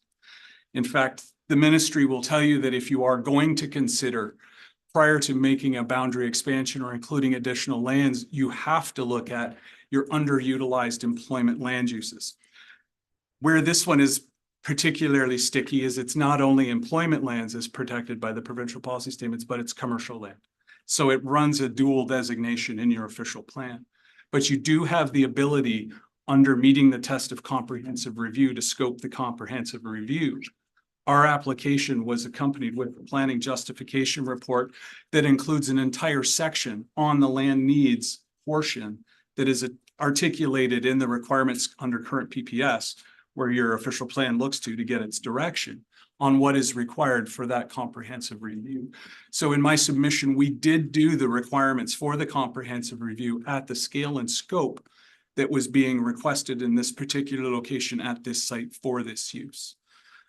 With regard to concerns about distribution of commercial lands, we haven't done a significant in-depth analysis of all the commercial lands. If you look on that same official plan schedule, you will see the vast amounts of land to the south of the subject property, as well as other lands located around. And when I put to you that the volume of lands that we are proposing has very little utility to a municipality to attract any meaningful commercial development.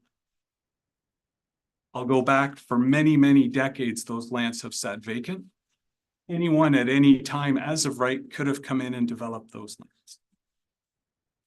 I think that's probably enough in terms of responding to the comments. I hope you sort of understand our side. I'm not trying to be combative. I'm just trying to indicate that our client was given a bill of goods that they had to work within, a framework, as you will. They met the tests of those frameworks. They did what was asked of them by the planning department and the county, brought all of that information forward. Thank you for hearing me out. Council. Questions asked? We have a motion by Deputy Mayor McEwen, seconded by Councillor Van Claveren, that the official plan amendment 56, bylaw 74 of 2024, being an application to redesignate the northern portion of the lands located at concession 1, part lot 15, for mixed commercial / industrial residential to permit the development of residential dwellings for special residential uses on the redesignated lot. It's having been read 3 times, finally passed, and the mayor and clerk be authorized sign the said bylaw accordingly. So I'll call for the vote. All those in favor? Motion passed. Opposed? Sorry. Motion carries.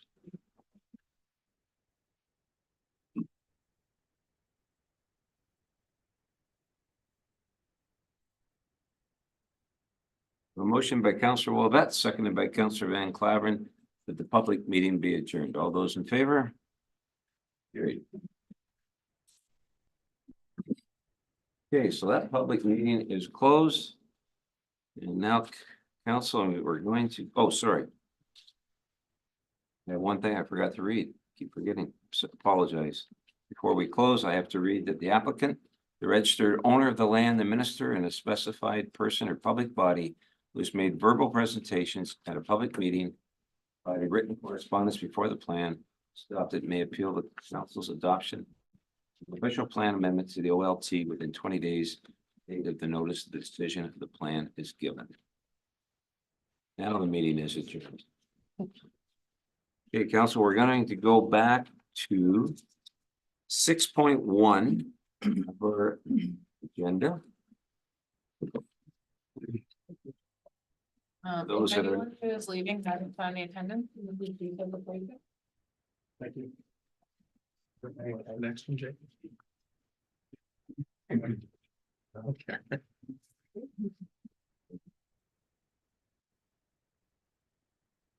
Council 6.1, and to those that are in the crowd, I thank you very much for your patience through the procedure that we did this evening. Number one, motion by Councillor Rodriguez, seconded by Councillor Vasey, that the report by Randy Burke, planner dated June the 14th, 2024, regarding the draft plan of subdivision application 38T 24001 and zoning bylaw amendment application 22 of 2024 be received, and that council recommend to the County of Lambton Subdivision Approval Authority that the draft plan of subdivision draft approved subject to the conditions included in the report SR 24-097 dated April 23rd, 24, bylaw 22 of 2024 be taken, have been read 3 times, passed. The mayor and clerk are authorized to sign the said bylaw. Ms. Burke, other than your report that you shared with council, to the public as well, is there anything that you would like to add or share with? Through your worship, so my report pretty well covered everything that was directed of staff, the previous, meeting. I will note that, this property is being brought forward again for a draft plan of subdivision and zoning bylaw amendment. The lands were previously redesignated from agricultural to lakeshore residential area. In the town official plan, that decision was made through the Ontario Land Tribunal at the time. And it is designating it for future development, which is proposed. So the designation is in place. At the previous meeting, I guess just to highlight for everyone, so what was kind of provided for staff to investigate a bit further based on the public's comments as well as council's. So the access to Lakeshore Road, whether that be permanent and construction. So council were provided by Paul with the updated traffic impact brief today, and it did state that my understanding was that the 2 accesses off Egremont are sufficient based on the findings of that traffic impact on a technical study on a technical basis. We were also asked to look at the trees versus fence along Egremont Road, the parkland dedication land and fee, draining issues on neighboring properties, stormwater management, park areas, like Arrowwoods, as well as to look into the traffic crosswalk in the Lakeshore Lamrecton area. They're all addressed within my report. I'm happy to answer any of the questions that you may have about what's in there, whether that be myself or Paul of Public Works or the applicant. It's also to note that I did not make any changes to the conditions in my recommendations, so it is since my previous staff report based on these findings. So if there's any questions, we're happy to answer those. Okay. Ms. Burke. Council, I know that we've probably have some questions because we've all had a chance to think of this and look at them. As well as we've been very fortunate that some of our residents have made some suggestions and some comments as well that we've all chance to review. I'm going to open it up to council if they have any questions at this time to begin. I'm going to start with Councillor Bojan. Thank you. I do have a lot because I missed this. April. Bear with me for talking a lot. My first question is how the motion is proposed, just for clarity's sake here, because we basically put two motions. One motion that reads that we're both approving the draft subdivision based on the county's conditions and the zoning. So I'm wondering why we can't separate that two, because as we all recognize, the zoning is in the official plan. That's quite a term we're using tonight. So the zoning's happening. So how come we can't separate those two motions to talk about this plan of subdivision on its own? Okay, let's stop there. Ms. Burke? So through your worship, it was directed to go this way because the zoning that's proposed and the draft plan of subdivision, they go hand in hand together. The draft plan of subdivision meets the zoning. If there were changes to be made, then, and I'm not sure if it would need to be changed from the proposed R1 zone. But that was kind of the direction we went, is that we were taking them at the same time because they both reflect each other in a sense. Now, how council wants to move it forward, that is your discussion. Okay, Mr. Sabansky, do you have something to add to that? At council's discretion, the motions can be split in two if needed. Just depending on where this discussion goes with council, I feel like I shouldn't, in the future. There's probably gonna be less resistance to the zoning request here because it's gonna happen. But there might be additional ideas or suggestions that council wants to push back to the county that aren't what they are recommending here. Because we're not just approving recommendations to the county, we are now approving their conditions. So I think it might be something worth considering separating the two. Is that a motion? Not yet. I've got a few points. We're talking about the plan of subdivision. Because the county recommendation as of right now, if you read it, it basically says no to the lakeshore access. Essentially, if you read between the lines, because we have the traffic impact study and it's saying they won't do a lakeshore access without clear data in the provided traffic impact study to have that lakeshore access. Every fiber of my being believes there should be a lakeshore access. My first point, so if the county is open to allowing temporary construction access off of lakeshore roads without any need for traffic engineers or data, which is likely going to disrupt traffic more than residential use and probably for a decade, because we all know how long large developments like this take. If we're okay with the temporary access for 10 years, how come we can't just be okay with a permanent access to this subdivision? My second point is regarding what access points should be required for emergency services. The traffic study claims that a lakeshore access isn't needed for transportation capacity, and that one Egremont access point is enough. It then says a second access of Egremont is needed to accommodate sufficient emergency services access. Having two access points beside each other in Egremont offers no advantage for emergency service response. When we're talking fire, OPP, EMS, I mean, the fire trucks, the Arrow Woods subdivision is 2 kilometers down Egremont. Our fire trucks turn left onto Lakeshore and go around to come into that subdivision. So when we're responding to this new subdivision, we'll be taking Lakeshore. We're not gonna be taking Egremont. So now we're gonna have to take Lakeshore and right onto O'Brien, turn left onto Egremont and go all the way down Egremont to get to the subdivision. Or even worse, drive past the fire, turn right onto Mandamin, turn right onto Egremont and turn into the subdivision. So I think if we're worried about emergency services, the answer is 1 Egremont, 1 Lakeshore. My third point is about the updated traffic study versus the previous one. I know there's a blurb about the sensitivity analysis. In the 2021 impact study, it looks specifically at a sensitivity analysis for lakeshore access, which I think is important because it determined that adding a lakeshore access would have no impact to the acceptable level of service on lakeshore during peak hours. So that tells me it's safe to add a lakeshore access. It's not like we're making anything dangerous by doing so. And I'm not arguing with the traffic engineers who produced the study. I'm just saying let's aim higher and do better for the community to what we believe is the best option. My fourth point is looking beyond the traffic study, like I just said, because if you look at the traffic study and the data points, the truth is if everyone drove the average amount and everybody drove the speed limit, then yeah, we'd probably be fine with access on Egremont.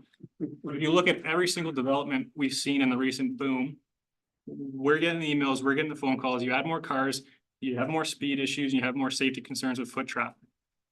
So I don't see a reason why we should roll the dice on 350 more cars, assuming they're going to go the speed limit and drive safe in those neighborhoods, when we can just make it safer from the get-go. And lastly, I just want to talk about the left turning lane requirement on Lakeshore, because I know it also mentions that if we add a Lakeshore access, then we need a left turning lane. I'm assuming that's why we're adding a left turn lane onto Fleming. Although we didn't create Fleming as a new street, we basically did because that was an underutilized side street that nobody used. And then we added a bunch of houses in Narrow Woods, and now, years later, we're adding a left turn lane. So that tells me there's a precedent here where there's some sort of formula where that left turn lane is required. We don't need it on day one of construction, and the developer doesn't have to worry about having it on day one of construction because there's no added traffic yet. So clearly there's a precedent here, because Fleming is a perfect example, because it's taken years to get that left turn lane. So basically, to wrap it up, I think the report and correspondence from the county suggests that they're at least open to Lakeshore access, which I think is a good start. I think their recommendation is conditional on justification from a traffic study. But I think there's clear benefits to having a Lakeshore access. So rather than settling for the minimum standard for transportation capacity, why can't we just aim higher and just figure a safer alternative right away? Which leads to my second question: if we can approve the zoning, can we approve clear direction of what this council wants to see? If it's a Lakeshore access, that we're not approving what's recommended, we're approving as amended. That's my questions to staff. Mr. Sabansky? Zoning bylaw. We're talking about leaving as is, obviously, for the specific reasons. So now we're discussing either adding a condition into our comments to the county, or potentially deferring it to discuss potentially amending the draft plan that's been submitted to incorporate a single Egremont Road entrance and a single Lakeshore Road entrance. So we'll have to clarify which direction we're going with those. Given the time I would have to ask the planners to confirm what the decision requirements are on a draft plan versus zoning. I know zoning, we are already past the draft, the requirements for a decision. That's hence why we've had to use draft plan. I would have to ask plan to confirm. Both are valid options. Deferring to further negotiate, discuss the draft plan with the developer could possibly produce a fruitful option. Also putting it into the conditions could do the same, but is more forceful than collaborative. So I would almost ask the developer, because it sounds like Trojan and heads nodding it around the table, that we are very much wanting access onto Lakeshore and reducing down to one access in Egremont.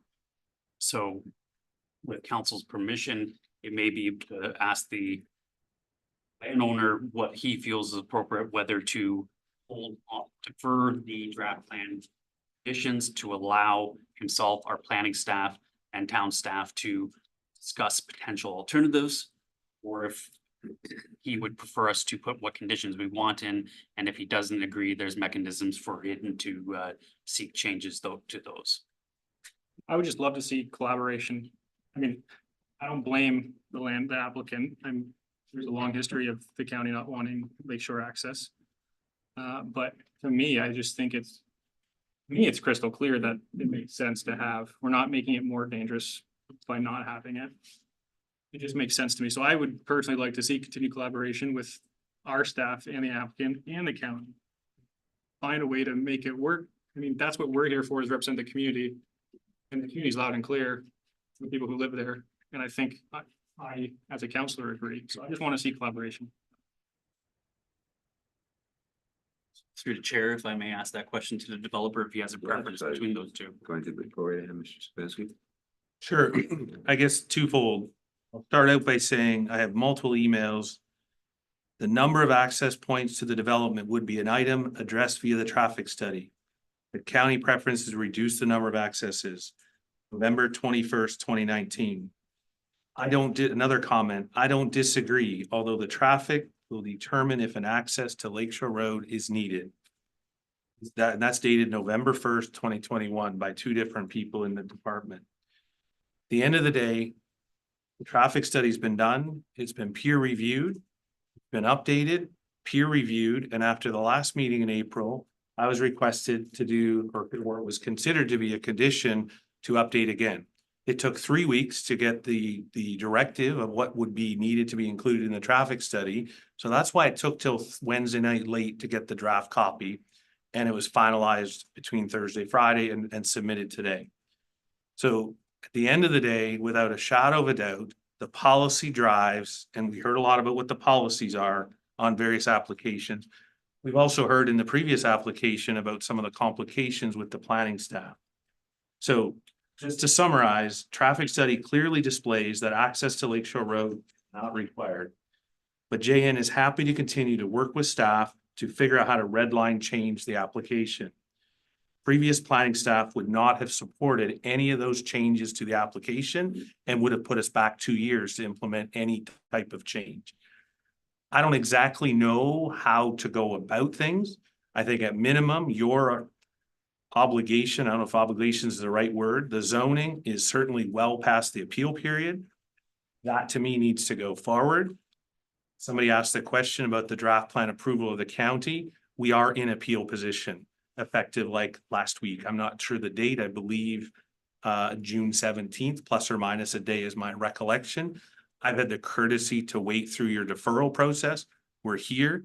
I'm not really sure, and I don't know if Adam's a comment or Corinne, I see you back, or you're back in the corner. I'm not sure. You put your wish list in, it goes to the county. I'm not sure how that gets implemented at that step. And so I can't answer that. I don't really know. There's been conversation in the last couple of days, once we've seen the draft report, whether we can get to a conclusion or we need to get it sorted out by some other body. At the end of the day, somebody should ask staff what they think will happen if it's not resolved here locally. I guess that would be another question. Professor Rossi, do you have a comment? Yes, through your worship. So if it is up to the discretion of council to whether they wish to endorse the plan as presented this evening.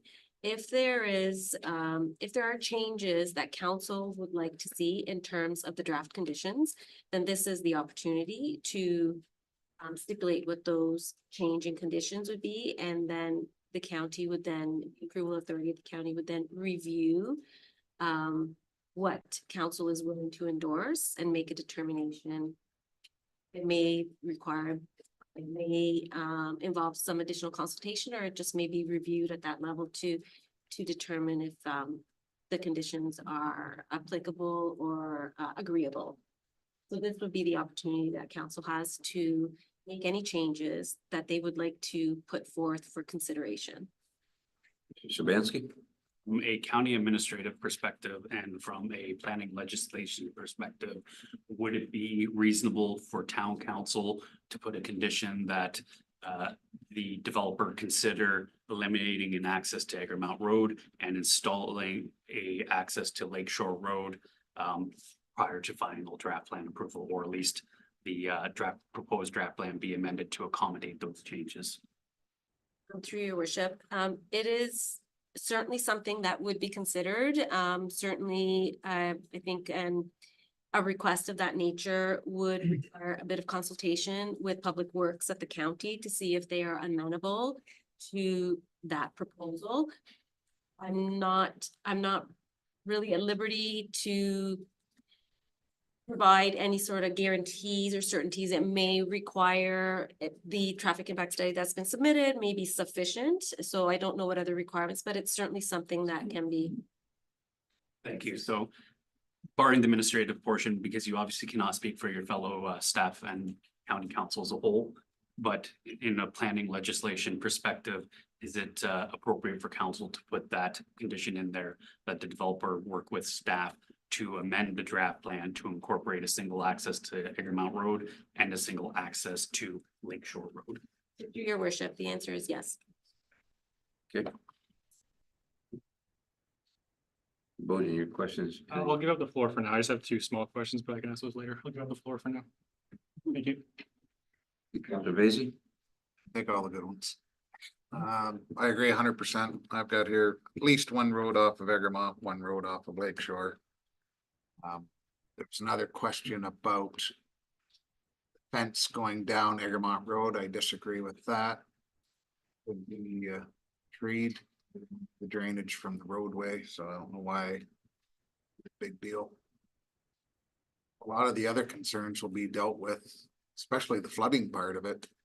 Will be improved when the thing's done. I know it's bad out there, but all in Hampton County, it's a swamp at one time, so it's all. So. That's all I have to say. Just, Paul, do you have a comment in regards to trees versus the fencing? Sure, through your worship. Yeah, from a public works perspective, just being able to maintain the drain, it would be easier from that side. Or just even the trees starting to encroach on the drain might cause some issues. So when I discussed this with our drainage superintendent, we thought that fencing would be a more appropriate barrier there than trees. That's my recommendation. I believe the recommendation was all the fence would be the same, so we're not It looking. would be the same. That being said, we serve at the pleasure of council. And if they prefer a vegetated buffer, we can work with the developer to specify a vegetated buffer, which does not adversely affect the municipal drain. I think it would look better than a wall going down the road. That's just me. Anything else, Councilor Basie? That's it. Thank you. Councilor Rodriguez? Thank you. They read my letter. Probably just page 1. Trees, definitely. I am in full agreement because that was on my list that, I've seen, another municipality, I think it's close to the Ottawa way, where they are leaning back towards natural, buffers versus fencing. Climate friendly, better, aesthetic, all kinds of good reasons. So I would very much like to lean towards trees instead of a fence and, although drainage is obviously going to be addressed on this property, I am not so sure it's going to have any impact one way or the other on those abutting properties. And that's obviously something that's not on the developer. But I am concerned that they still need a serious issue here addressed in a different format. Because I don't think the two are so much related, and that is so a big issue. And then of course, the road access is in agreement that we make that recommendation. Thank you.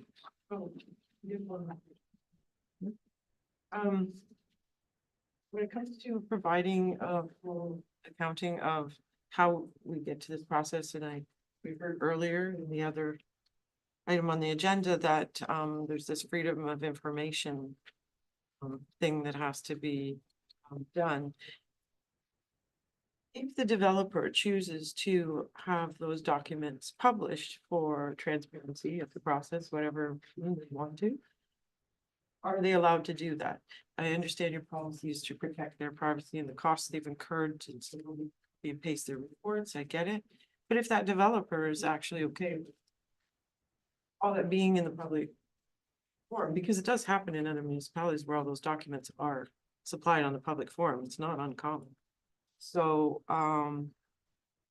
would that supersede your policy of freedom of information? They are the owner of the documents. So that would supersede. Thank you. That was my, thank you. Deputy Mayor? Okay, just to make it short, I agree with all the comments that have been made. But I would like to add, I never wanted to see this property change from agriculture to residential. But it's a way of life. It's come down from all these planning documents that is now designated as residential of some sort, or that's where residential will happen. So we're at that point. I really hate it. I hate to see the whole change in the landscape, but it's gonna happen. So I do want to know about these stormwater management ponds. Are they gonna be drained? Who can answer that? You, Brad? Oh, Paul, whichever. I'd like to go as the chair to Mr. De Silva. Thank you very much, Your Worship. Yeah, they'll be dry ponds, so they'll fill up just during a storm and then they'll slowly get released out to the Arlo drain. So there'll be So there'll dry, be drainage going towards the Earl Drain? correct, there will be drainage going towards the old drain. Is that what the blocks are going through the subdivision for and then through the park? Correct. Okay, so they're not gonna fill up and just stay stagnant. They're designed as dry ponds, so after a period of time, they'll slowly release out to the Earl Road drain and become dry. Okay. But I don't like that block 219 in there, that triangular piece that's going to be added on to Lakeshore Community. I think it's a piece of useless land and I'd rather have the money for it. Obviously, it's a piece of useless land, that's why he wants to give it to us, so prefer 5%. Sabansky? If council of a whole agrees with the deputy mayor, that can be included in the suggested amendments to this draft plan. Again, that was suggested to round off the developer's lot. The initial draft plan did have the property line extend to the tree line. So if council as a whole feel that is a better solution, we can add to the draft plan that block 219 not be used as parkland and be used as to the adjacent properties, adjacent future lots. Comment on your question? Smith. Yeah. Anything else, Stephanie? No, I'll save the rest. Okay, we were ready to comment on 219. So I think when we discussed this before, that was a kind of a piece of useless land. But it was also suggested that it could be a micro forest and create a little buffer. Which I think is desperately needed to keep some forestation going when we're having all this development happen. So So- soccer field in Lakeshore Park that would be forested. Well, we have that land that already has trees that were put in it, so I think adding to. Soccer field. So The soccer field has no trees. the plan was to be amended. There would still be a narrow strip of land where the existing trees that the town planted, developers' lands would come back to the town. Yes, there is a strip. But the triangle strip in behind those lots, that is 219, would not then go to the town as parkland, but would then go to the adjacent lots for residential purposes. Can I respond to that? Yes. So again, I'm not sure it's critical, but this came from 2 years ago conversation with the Director of Public Works at the time. My name. I shake my head about why that we draw things one way, we bring it to staff for direction, and then we go, oh, we're gonna change it again. Like, all these changes cost time and money. And to me, that was the direction that was discussed, negotiate whatever language you want. I don't know why you'd change it at this point. You can do whatever you want, I guess. Deputy Hang, further from you. I might like to comment upon that. This was presented to us and there were decisions were made by staff and maybe we don't agree with decisions by staff. So that's why I'm bringing it up. This is my opportunity. Do you mind? Thank you. That's all. Is it? Yeah. Councilor Van Claveren? Been a good discussion. Lots of good points made. Thank you, Mr. Mayor. Appreciate the work that's been done by the community as well as the developer. And along with the deputy mayor, I feel for the changes. It's pretty drastic and they will never be reverted back to farmland again, and that's unfortunate. But there are some things that we just have to accept, as I'm sure you folks are working through that, but there was lots of work done on your behalf to gain support and suggestions were made. There's various asks that we've addressed here. And we're definitely trying to work with you in that regards, because we know that community harmony is vitally important, not just for the residents there, but developers there, people that float in. So, I agree with the deputy mayor too, in regards to staff developing a path forward and then it does come to council and council has an opportunity to weigh in on those, on that direction and make adjustments, and your involvement help with that. I might say, with great respect that, petitions are an effective tool, but they're not the only tool. I don't think a petition is complete. A questionnaire, I think, needs to be part of it. Because petition, I think, can be a little bit skewed as to the author of that petition. And so a questionnaire, just something very simple that really tries to drill down to what residents think is important, what's not important, what has to be changed, all those dynamics. And so that's all I meant to say at this point, Mr. Mayor. Thank you, Councillor Wolvett. Thank you, Mr. Mayor. Well, as my position has been from the beginning, that we have access to Lakeshore Road, not only temporary but permanent. That's been my position. And that is the what's been said here about council's input into this. Staff does a lot of good work, but this is where it ends up here. We're the ones that make the decision, and we're the ones that'll make the decisions here, what we want to add or what we don't want to add. So like I said, I said it before about this access to Egremont Road. We got parks there, we got houses there, we got trails there.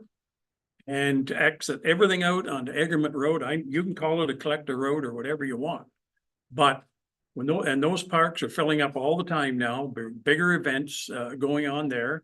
175 houses. Now I realize it's going to take some time to build that, but Egremont Road is just getting flooded with traffic, and there's just no need for it.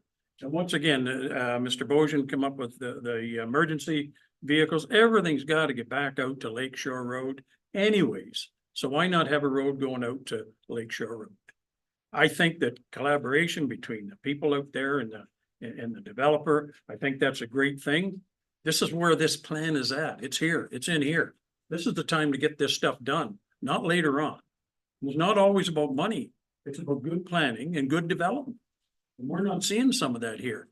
As far as I'm concerned, going out onto Egremont Road, I just don't agree with it. The traffic study, I don't know where they get their information, but I don't think they're going to be sitting out there when there's 350 cars and the parks all exiting out onto Egremont Road and then trying to get out Fleming or the other road.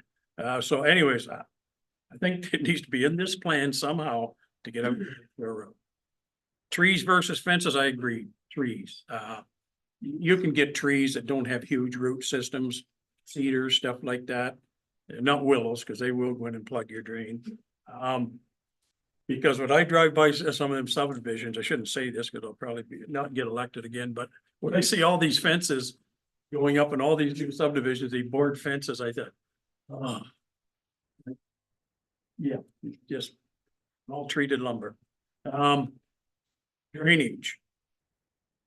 That's a big issue. Anywhere we put these subdivisions, it's a big issue. And so I don't know how it's going to resolve the problem. People are already out there, but that needs to be put in the bigger plan somehow. Traffic crosswalk. Again, I just talked about Egremont Road and traffic.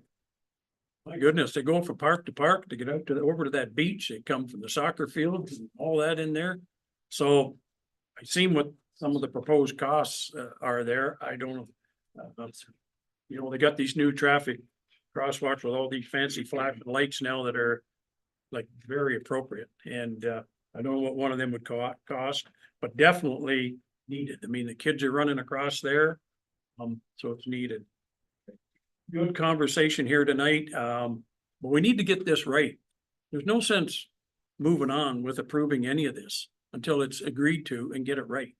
If that's access to Lakeshore Road, then that's access to Lakeshore Road. Otherwise, I don't think we should approve it.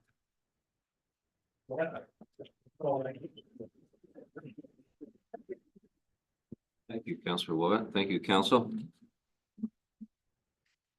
There are a couple of things that I would like to say as I listen to everything that's here, how we go lot of similarities in my thoughts with council as well. I do feel that we do need access out onto Lakeshore. I do recognize the fact that all our infrastructure is around Egremont Road.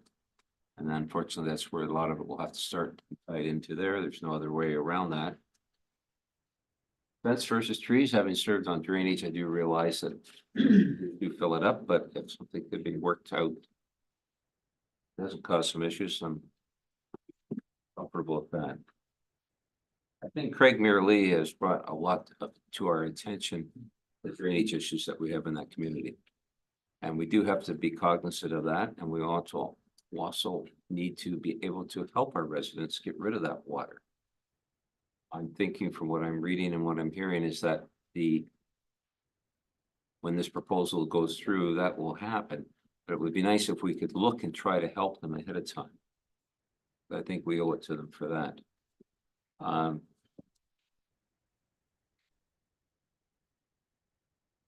Crosswalk is a very important thing. As we know, we've got two very active parks there. If we do have any issues with traffic there, I think we do need to have a crosswalk to protect our children of the community, very much so for that.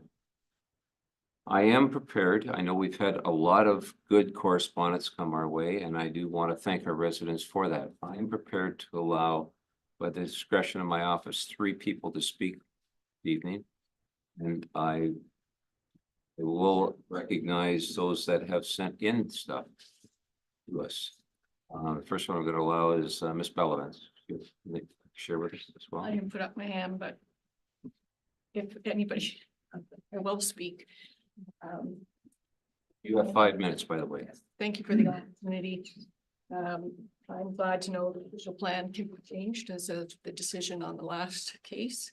I noticed that Mr. Zantig on the last project requested to see some documents, and I also requested to see the traffic update and was just told today that I have to go into the office to see that. And or do an FOIA, and it's pretty hard to do that when apparently the document just got done. So I would ask that everything be deferred for us, myself and my team, to look at the traffic. What I understood regarding Lakeshore Road and the Egremont Road access from Mr. Zantig was that he doesn't think it needs to occur, and because the county has already said if the traffic plan backs that up, they'll have to look at an access. My concern is that passing something conditionally doesn't really allow for collaboration after. If you hold it back for collaboration, we're more likely to be collaborating. That makes sense, I'm not sure. Another comment I would say is that Mr. Zantig and I had a friendly conversation out front, and he said he didn't want to have no developer is going to want to have undeveloped land in green space. And it's my opinion, and I'm sure others, that development involves green space. So I still would like to see more green space in there. I'm sure others would as well. And when it comes to the interpretation of density, the official plan, of course, states a certain number up to. And since you can interpret the official plan, given the last project, you can interpret that to be less than the density in the official plan. I think that's all I have to say. I'm not great at public speaking. You did great. Thank you, Ms. Bellavance. Mr. Damon. Mr. Mayor, councilors, and staff. I sat here tonight and listened to lots of conversations, and I have a couple of quick questions that I'd like to have answered first. What is our capital costs for our sewage plant upgrade and our infrastructure collection system upgrade that needs to be done in Plympton Township at this time? Does Adam have that figure? I believe Mr. De Silva may have that figure. Priscilla? The collection system upgrades are budgeted this year at 1.8 million, and the treatment plant upgrades are budgeted at 4 million, but that also includes outfall rehabilitation at the plant as well. That's current, but the total, I'm talking about the total project. For the treatment plant, we budgeted $4 million to complete that project.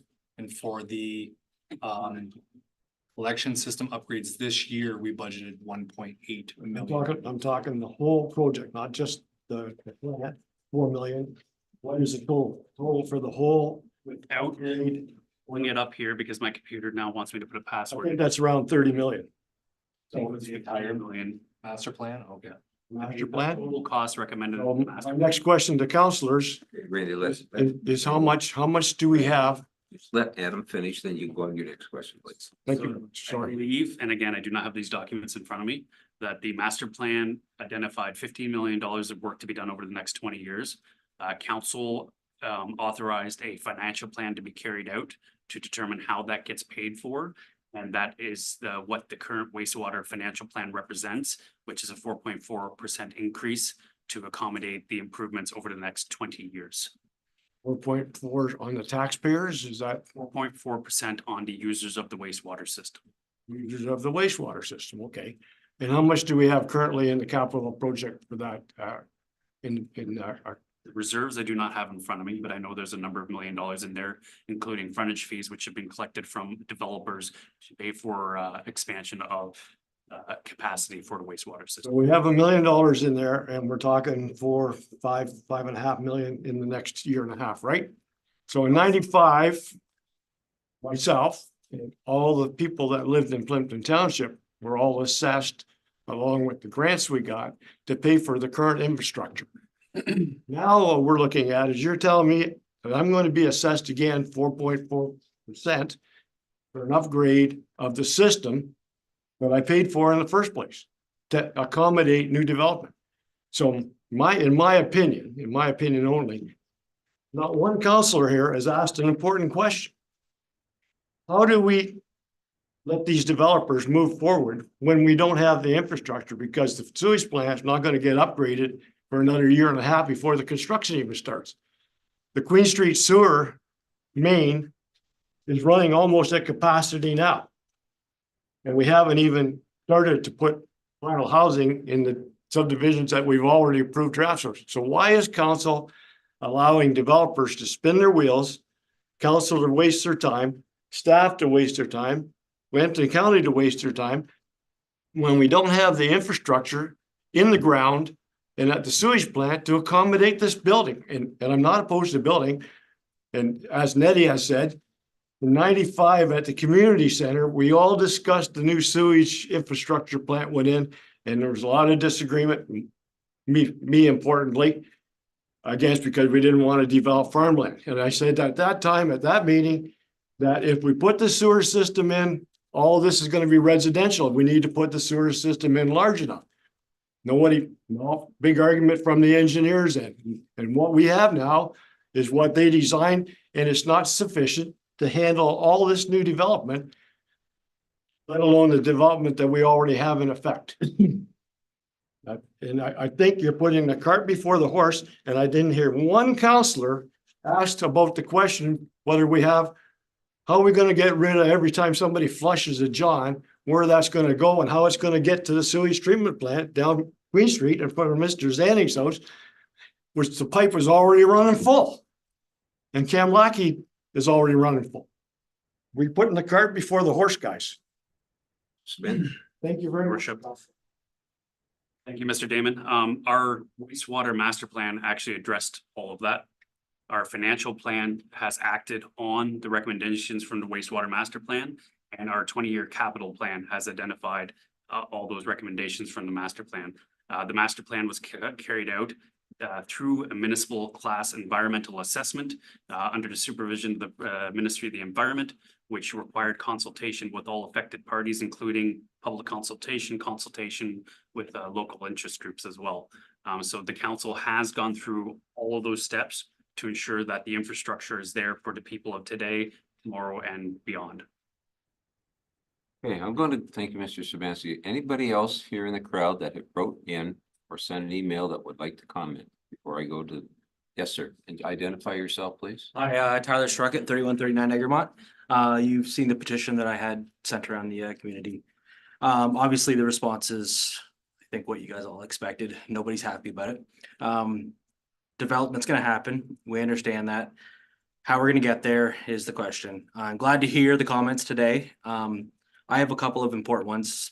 Being a budding property, I've seen some documents that show where the road will be on my property coming in off of Egremont, one of the two accesses. I don't know if that's gonna be the same after this or not. But I did see that it's 0 meters at the front of my property, and I'm not sure if that's normal that we would have a road right up against my property. So it's something I would like to look into. Oh, sorry, Tyler, what's your? 3139 Egremont. Okay, Mr. De Silva? Through your worship, that's showing the road allowance. The actual road itself wouldn't be up against the property line. There would be a boulevard space there. And how big is the boulevard space? Under normal circumstances, probably about 15 to 20 feet. It's good to know. And once again, I just think that we should be pushing for more natural buffering to the existing properties. Keep the rural effect that we have out there, or the ambiance, if you want to have it. I would love to see mature trees opposed to fencing. Also, if we do get access to Lakeshore, which I'd love to see, could we have post office boxes at that access? Yeah, Egremont, because I truly believe that 70% of the traffic will be coming from Lakeshore. Mr. Sabansky, then Councilor Rodriguez. So Canada Post typically are the one who tell us where they want the mailboxes. We can make suggestions. Typically what you would see in a circumstance of subdivision of this nature is that they probably place the mailboxes sporadically. They usually do not put them right at the main entrances. They'll, depending on where they're servicing, it would be further into the subdivision in the cases. Okay. I was just told that 223 or 222, one of the blocks there would be ideally used for that, so. If that entrance exists when this process is done, that might be the case, but we don't know until we get the comments back. So Canada Post would be able to weigh in if we gain access to Lakeshore, that would be an ideal location. In theory, they could put one there, but I don't know. Okay. I think that's all I have to say. Oh, sorry, the traffic study. So are we able to see this traffic study? I understand it was peer reviewed by staff, but us as the public, I would love to see it. One question I have about it, is it based on phase 1 or phase 2 or phase 1 and 2 together? Or are we just looking at phase 1 again? If you're telling me everything north of Lakeshore is for future development, this doesn't make sense. What are we basing this study on? Right now? Or once we start developing all of it? Mr.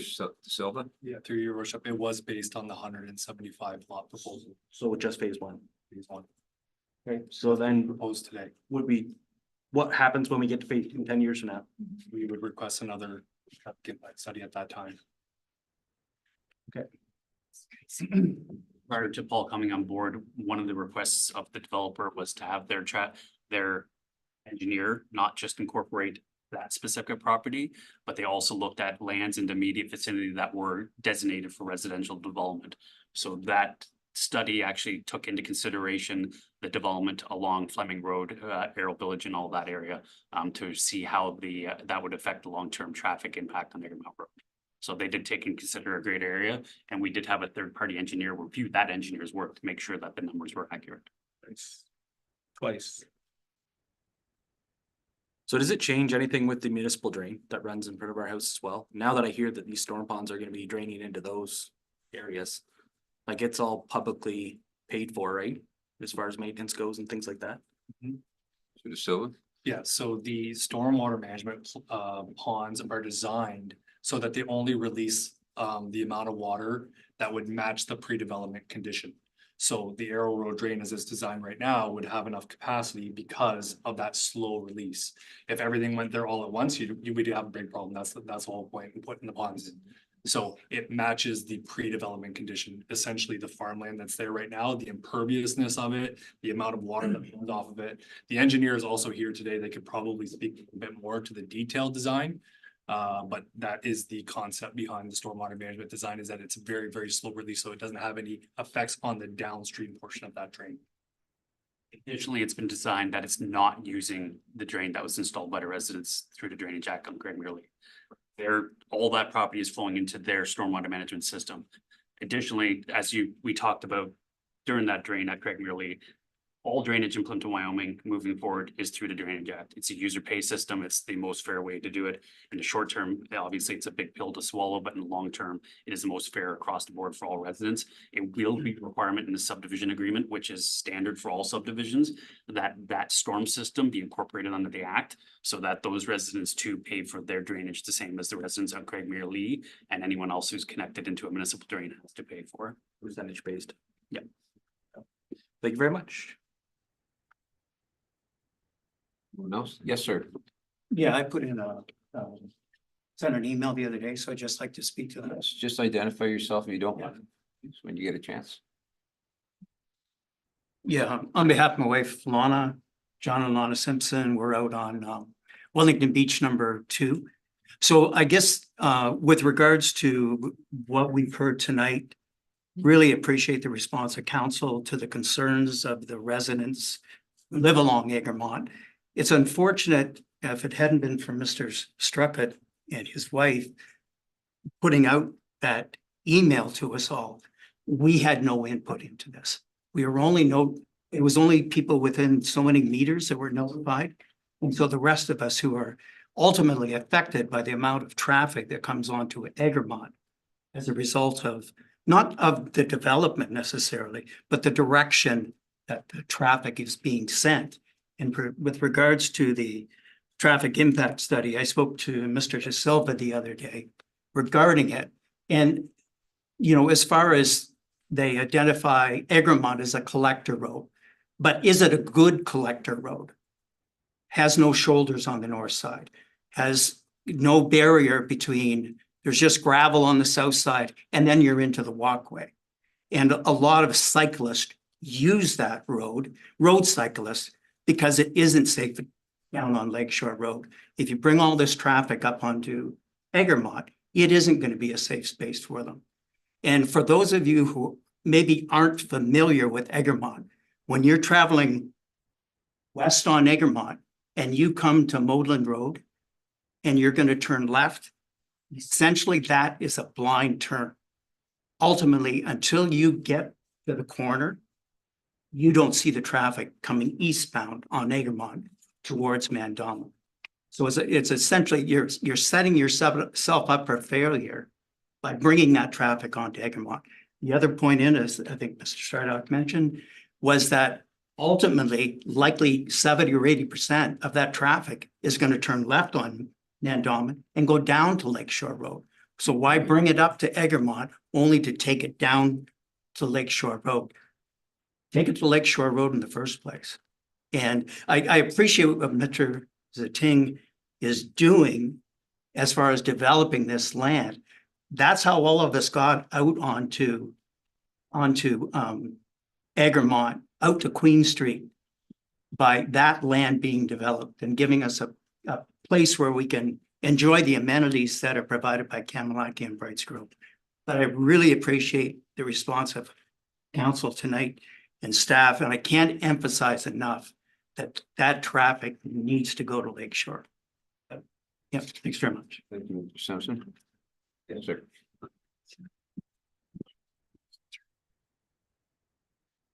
Hey, my name is Tim Allen. Some people or somebody wanted the negative impacts of a new subdivision. Negative impact there's negative impact on health and well-being of residents in nearby community when a new subdivision comes in and construction begins. As we've already addressed, the safety concerns with increased traffic in an area where there may be bikes and runners and walkers. So definitely needs a lakeshore access. 1 block away from the waterfront, Lamrecton will be overpopulated for sure, the park and the beach especially. And I feel bad for any residents on private beaches because when a beach is overpopulated, it will definitely overflow to private beaches. And with 175 new homes, definitely there will be people going to the beach when they're only a block away. With an increased population, there's also increase in crime and vandalism. And also the drainage wear and tear on existing drains, as you talked about. And if there is more water going in, because when there's driveways and stuff, it of course does not go into the land, it goes to the drain. I just put $10,000 of my own money into the Mandamin drain to have it fixed. So with more water going through, there's going to be more wear and tear on people's drains that I will have to pay to fix. So those are some of my concerns, and I also wrote emails to all of you that you kind of read and pondered. So I appreciate the time and effort, and I think a vast majority of people versus the rights of all these people versus the rights of one person should be taken into consideration. Thanks.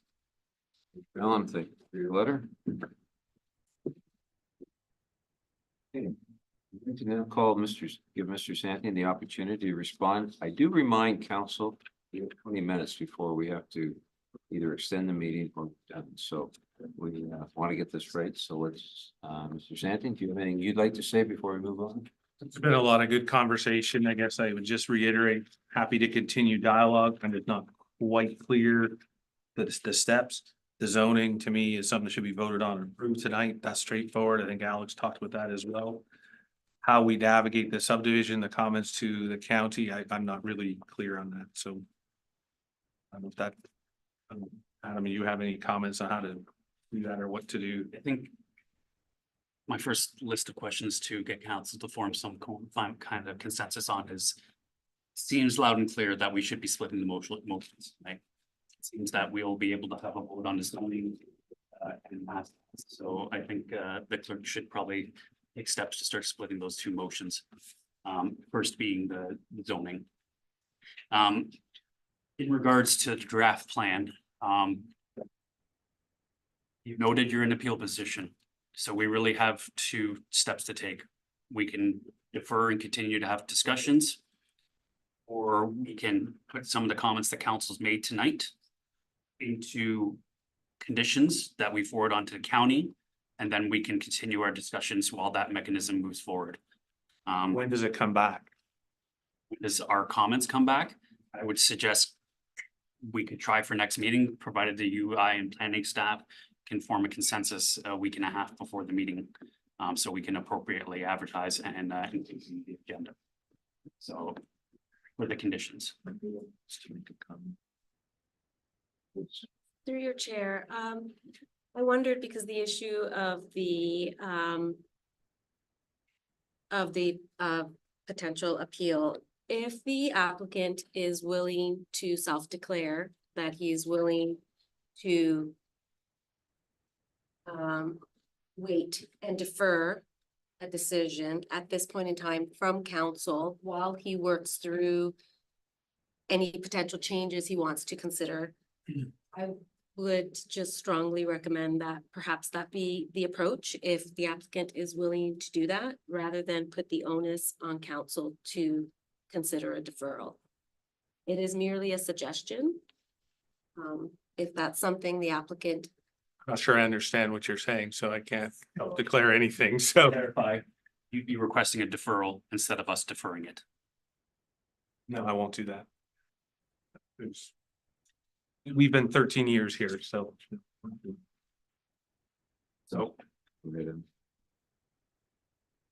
Instead of council then deferring, it may be easier to put the conditions in and continue to work forward then.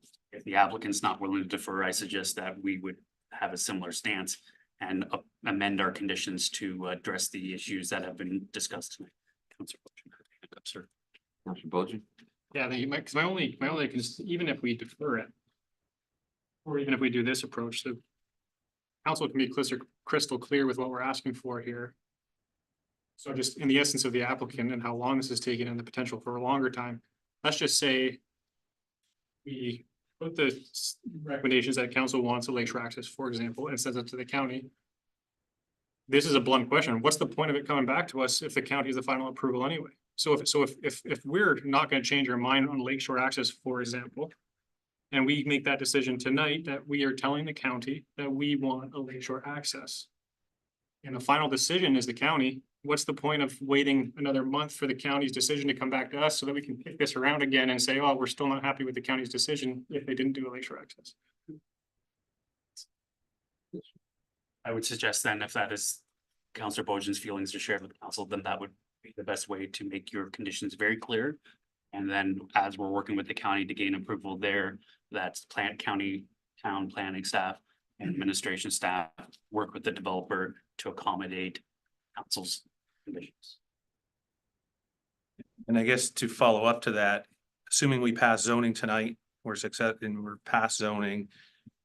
And we take your comments and we work through with the county administration, I would commit that I won't appeal the draft plan of subdivision until we have extensive conversations. So I can give you that. I will give you that. Is that of benefit? I don't. Councillor Rodriguez. Yes, that was exactly what I was gonna suggest on that point, that to make this decision. I think we're all pretty much in consensus on most of the items. So I don't see any point in deferring. Let this move forward, let the process continue at a county level, and that does create some goodwill collaboration to happen. As far as the parks go, I do know, and listening to Mr. Allen, and I don't know what at point, whether it would go in this particular item tonight or further down the road. I've heard from other community members too about the concerns of the parks being already at capacity or overutilized. There's not enough parking. There's a lot of overflow onto the roadways. So I would just really like some sort of commitment that, or something put into the subdivision agreement. I just don't know at what stage, so I'm asking, merely asking, at what point would put in that, or could it? So if everybody's agreeable, to make sure the funds go into that community, to make sure that park is accommodated for these additional. I don't believe you have to make that decision tonight. I think that is something that can be put into the agreement by council, and council and then staff can negotiate with the developer to see what improvements to the park look like versus land, etc. looks like. So that's something that would be negotiated during the subdivision agreement process.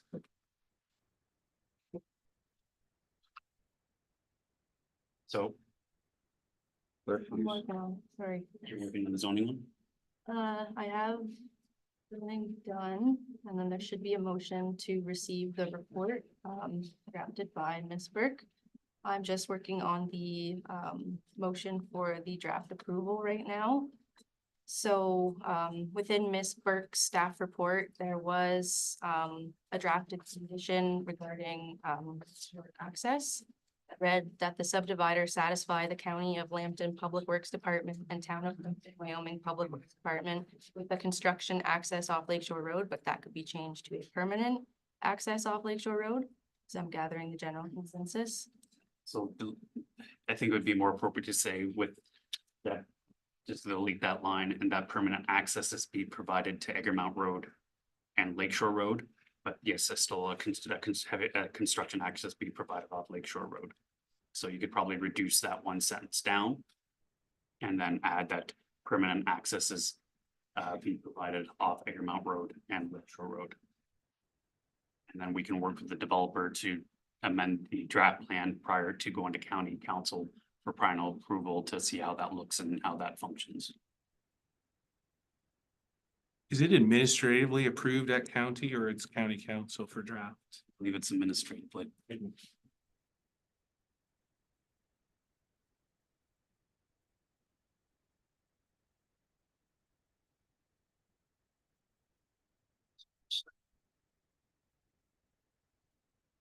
The mayor is asking for mover and seconder for the zoning law. The motion for direction on the natural buffer versus a. I think that yes, so where the condition is in the plan conditions for a fenced buffer in the properties. That has to be changed to a vegetated buffer. Sorry, through your worship, that's just for the lots 1 to 8. The long egg. I heard from the other property owners too, that they prefer vegetated buffer over fence buffer for the entire. So the fencing buffer should be changed to. See a hand up. Yes, Is there any way that we can talk about a mature tree vegetative buffer rather than small shrubs like? Typically, when we ask for tree plantings, the trees, you're not gonna necessarily spade them in. That's typically above and beyond what we could ask for. However, it is common to buy 6 to 7 foot trees and plant them along there. And if it's for a vegetative buffering purpose, typically you would go with more of a evergreen or cedar type tree to provide some form of buffering. And those can be purchased at a higher width of eye height at least typically. But there's no verbiage in there for the developer that states that they need to go with something of that height then? Or are they putting in trees this big? Tree planting plan, if it's for vegetative buffer, it has to provide a buffer. 2 feet does not provide a buffer, so typically you'll want to see something similar to a fence height already installed. Fair enough. It may be 4-ish feet, it may be 6-ish feet, but that's kind of your general range for a vegetative buffer. yes, ma'am. That buffer going as far as Craigmere Lee and the house on Egmont Road. Could you show us, please, on that one? It's, so I'll just show all of it. So lots 1 to 8. And then lots 9 through 14, which I believe is right here. 16. It goes to 16 along there, so the last two. Okay, so it's just 9 through 14, so it stops here at this one, because these are adjacent to other properties, that's why. I do believe it also called for the property that is directly adjacent to the road allowance too, did it not? Yes, so block 223. Up here, so 222 and 223. 3 lots 1 to 8, lots 9 through 14, and the west boundary of block 223, and the north boundary of block 222, so. Essentially along Egremont Road and the adjacent properties on Craig Leary and your property. I'm gonna back up Craig Merely. How far was it going down? So it goes all the way, so up until right here it'll be. What about 15 and 16? They weren't included because it's to buffer the adjacent, so because these didn't have adjacent kind of residential on this land, we didn't add it in. Right, but because of the lay of the cul-de-sac, you have people looking directly into your backyard from a distance on 15 and 16. But if council wants to add lots from lots 9 to 16, they can do the question, but. Typically, we only do where it's directed butts because line of sight gets difficult, especially if you're on a hill or something like that. So we generally just do direct adjacent. However, it's always at council's discretion. Your developer is asking a big ask from everybody else around. I don't think a natural buffer, 2 more lots is, you know, what's it could cost $100,000 to keep the peace. I'm not gonna argue that. I'm just simply stating what previous practice dictates. So what you're asking for, sir, is just a couple more lots to have, Continuation. you're in Craig. I'm lot 8. So for myself, I could speak that they can look straight into my backyard from 15 and 16 essentially. And my neighbor's not here, but he's also directly affected right there. So I just think it's a courtesy of council and the developer.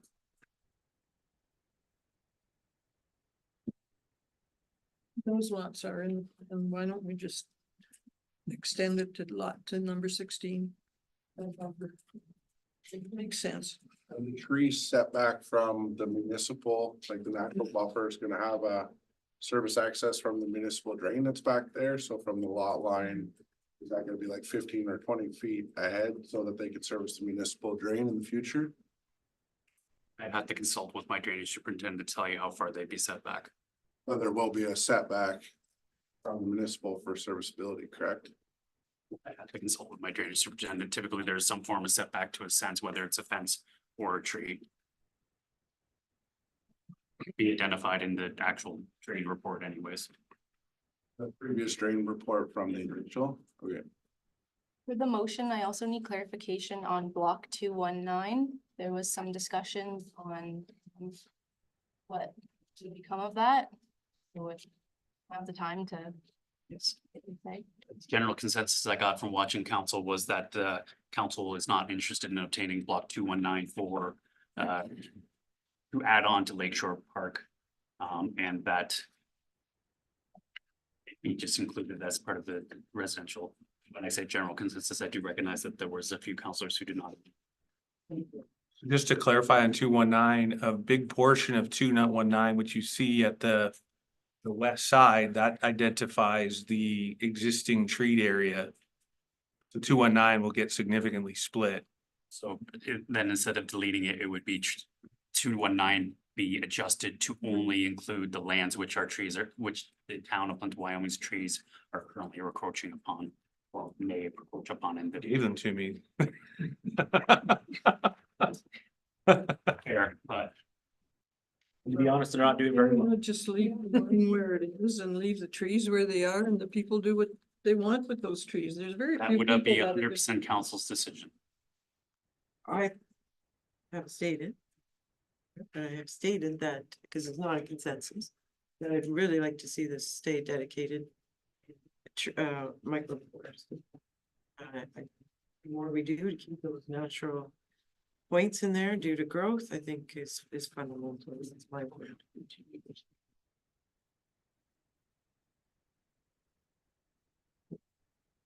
So we have a decision on 219. Are we leaving it as is?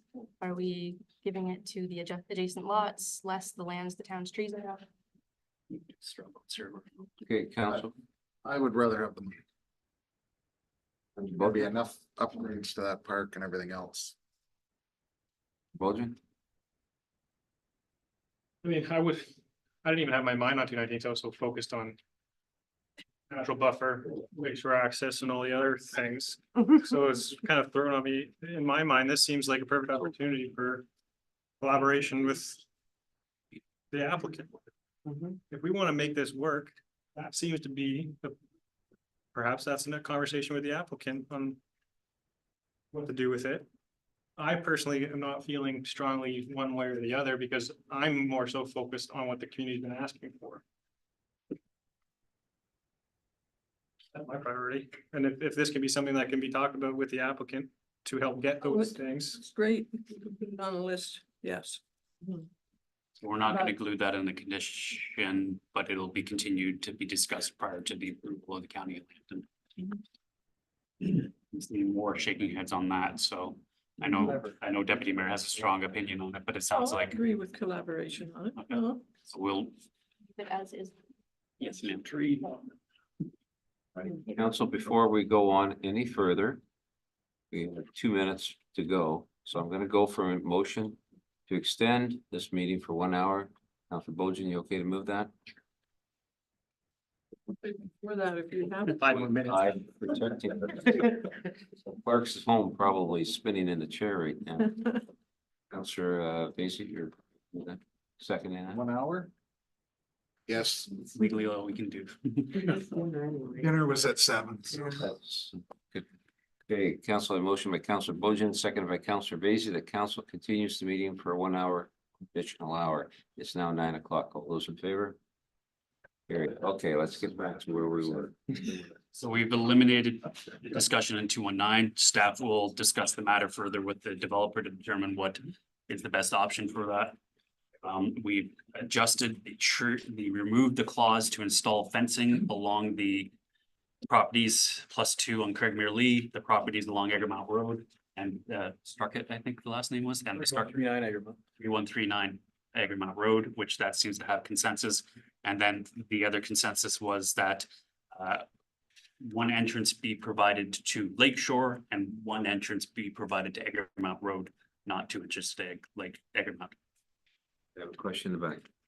For your natural barrier, is that done prior to construction to help reduce noise, visibility, all of that through the building process? Unfortunately, it won't be able to because each lot has to be graded afterwards, and those trees will not survive the construction season. So They are always installed at the end, unfortunately, I'm sorry. What about all the trees? So trees on your own property, there is construction.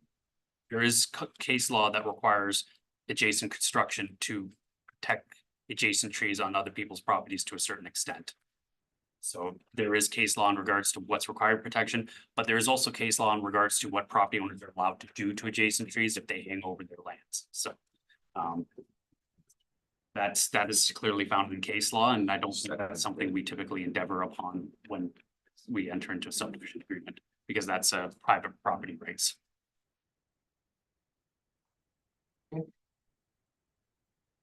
Yes, Spellvins. I would like clarity on what your motion is and the results of it.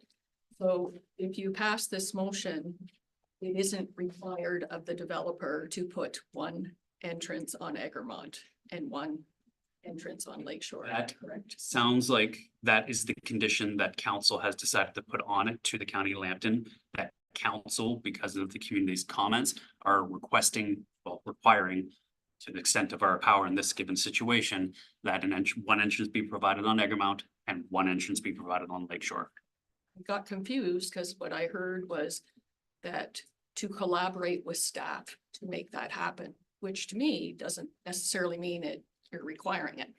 The challenge with that is we're not the approval authority. We're here collecting comments on the behalf of the public. Councils get, as in a sense, similar to you in this situation, is they're collecting your comments and presenting them on the behalf of the community to the county of Lambton. But the county of Lambton is actually the approval authority. So we are providing what we'd like to see. Staff will work with the developer to ensure that we get what we want to see. But in the end, the manager of planning or whoever is acting in that role, is the approval authority in this situation. So, yeah, basic. Anything further? Okay, I have a motion by Councillor Rodriguez, seconded by Councillor Vacy, that the report by Randy Burke, planner, dated June 14th, 2024, regarding the draft plan of subdivision application 30AT 24001 and zoning bylaw amendment application 22 of 24 be received, only to be received. Council clear on that? All those in favor? Carried.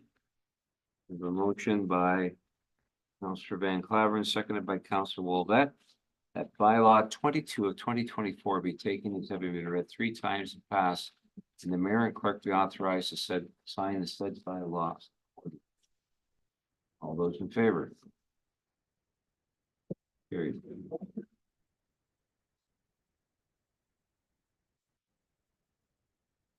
The mover and a seconder for the draft planning comments. The conditions. Yep.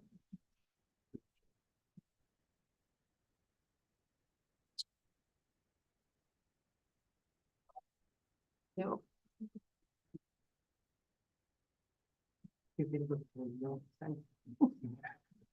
Take credit.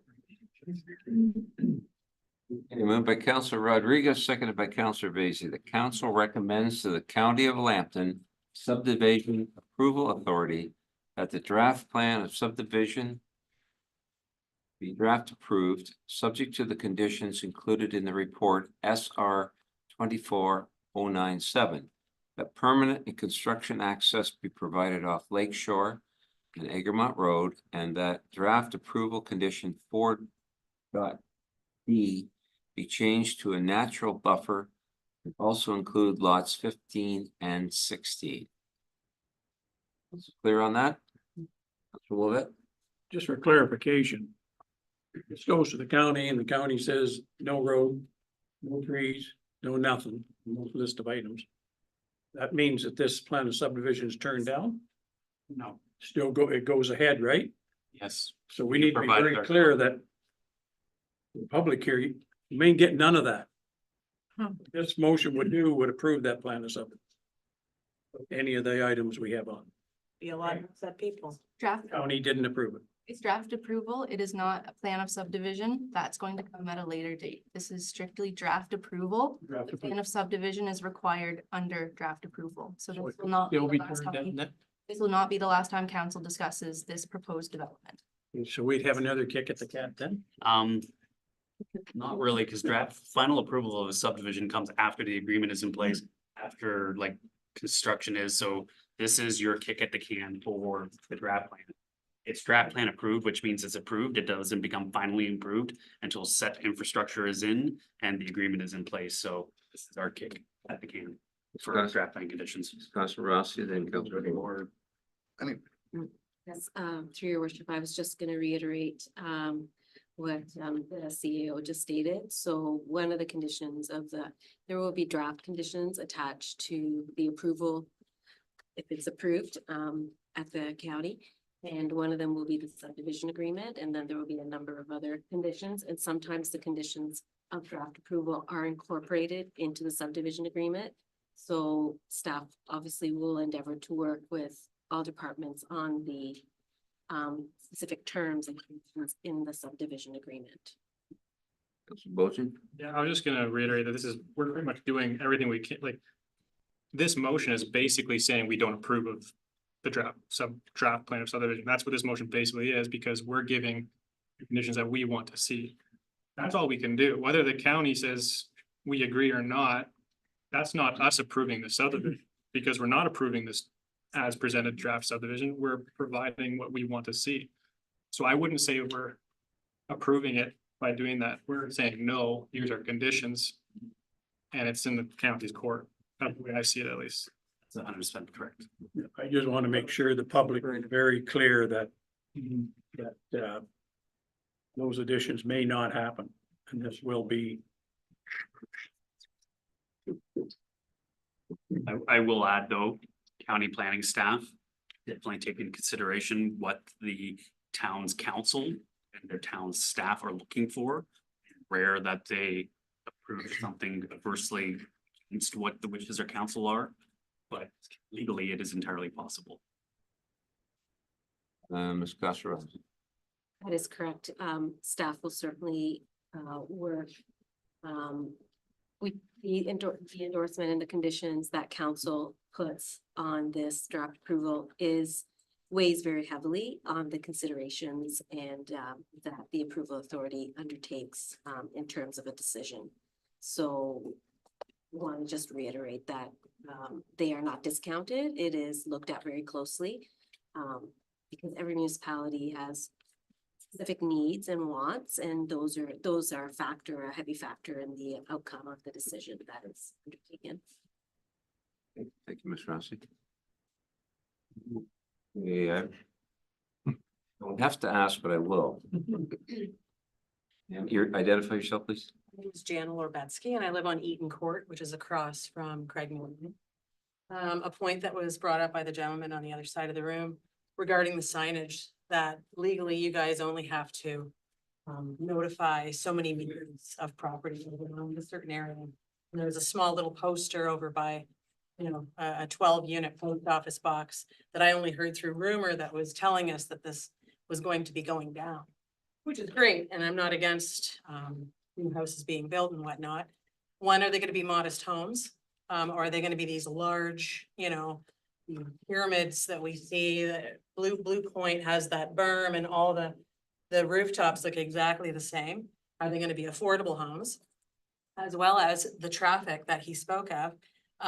It greatly impacts not just those homes, the meters legally that you have to notify other places. All this traffic is going to be redirected down Fleming, down Hislop, down O'Brien, down to Michigan and Egremont. So it's going to greatly affect way more properties than just the legal amounts that you guys are supposed to notify people. So I'm thinking in the future that the law should be changed for that.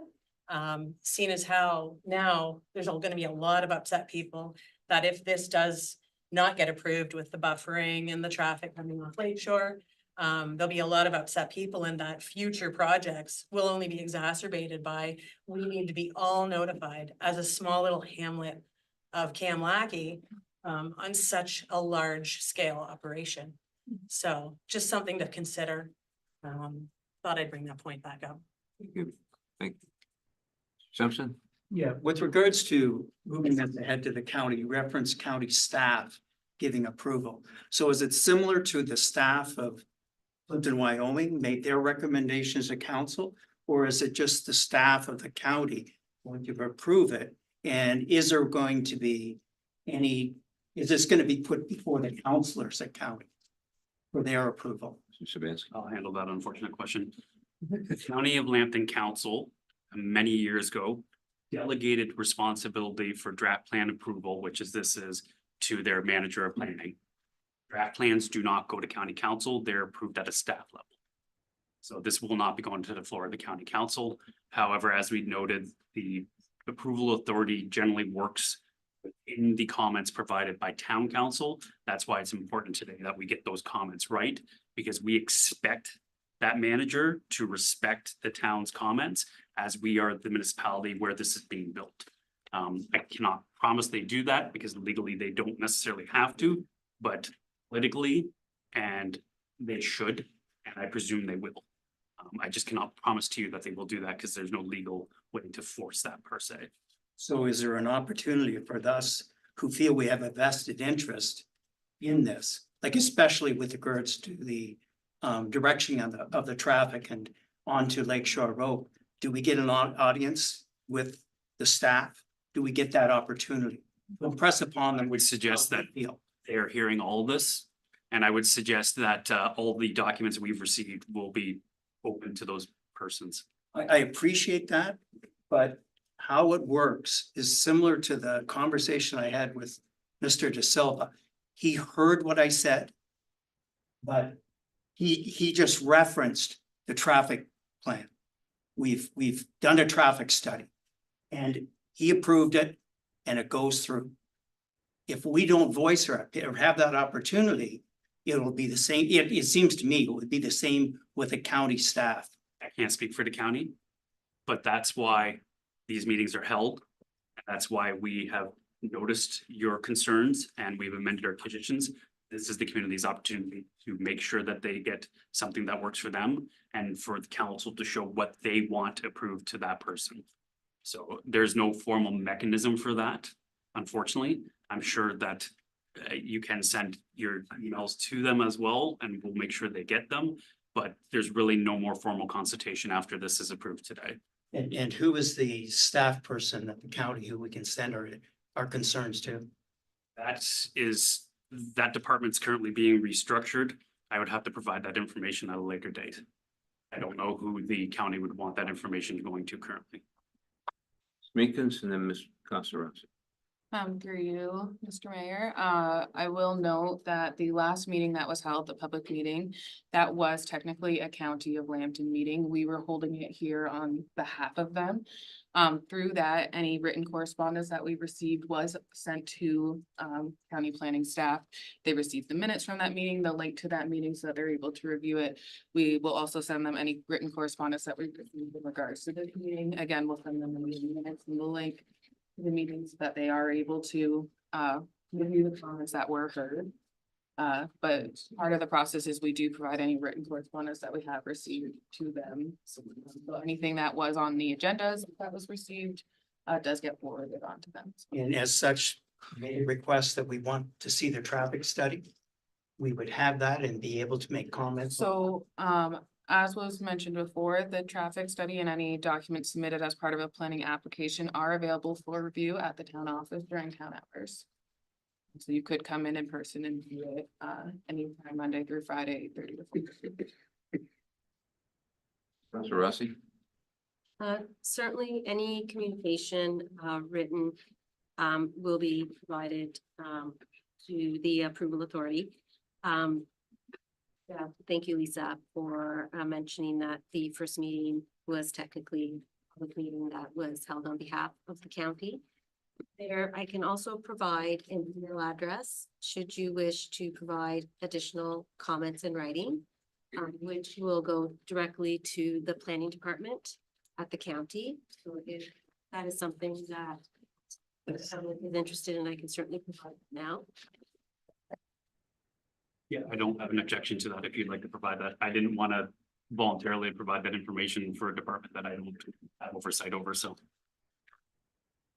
Also, as your planners, to the town of Plympton-Wyoming, we're also happy to accept your written comments. However, if it goes directly to this email address that I'm going to share with you, it will go directly to the county as well. You can CC us or whatever preference you have. So for the county email address, it is planning, PLANNING @county-lambton.on.ca. Did you want me to repeat that? Planning @county-lambton.on.ca. And certainly, if you'd like to call the office, the town of Plympton-Wyoming office and ask for either myself or Randy, if you need to reiterate the address, the email address, please feel free to do so. We'd be happy to help you. Thank you, Maria. Councillor Rodriguez and Basie, the clerk did add the draft plan of subdivision 38T-24001 to the motion, which what we were talking about. Are you comfortable with that? It's kind of thinking she should have that. Thank you, Councillor Basie. Council, you're ready for the vote. All those in favor?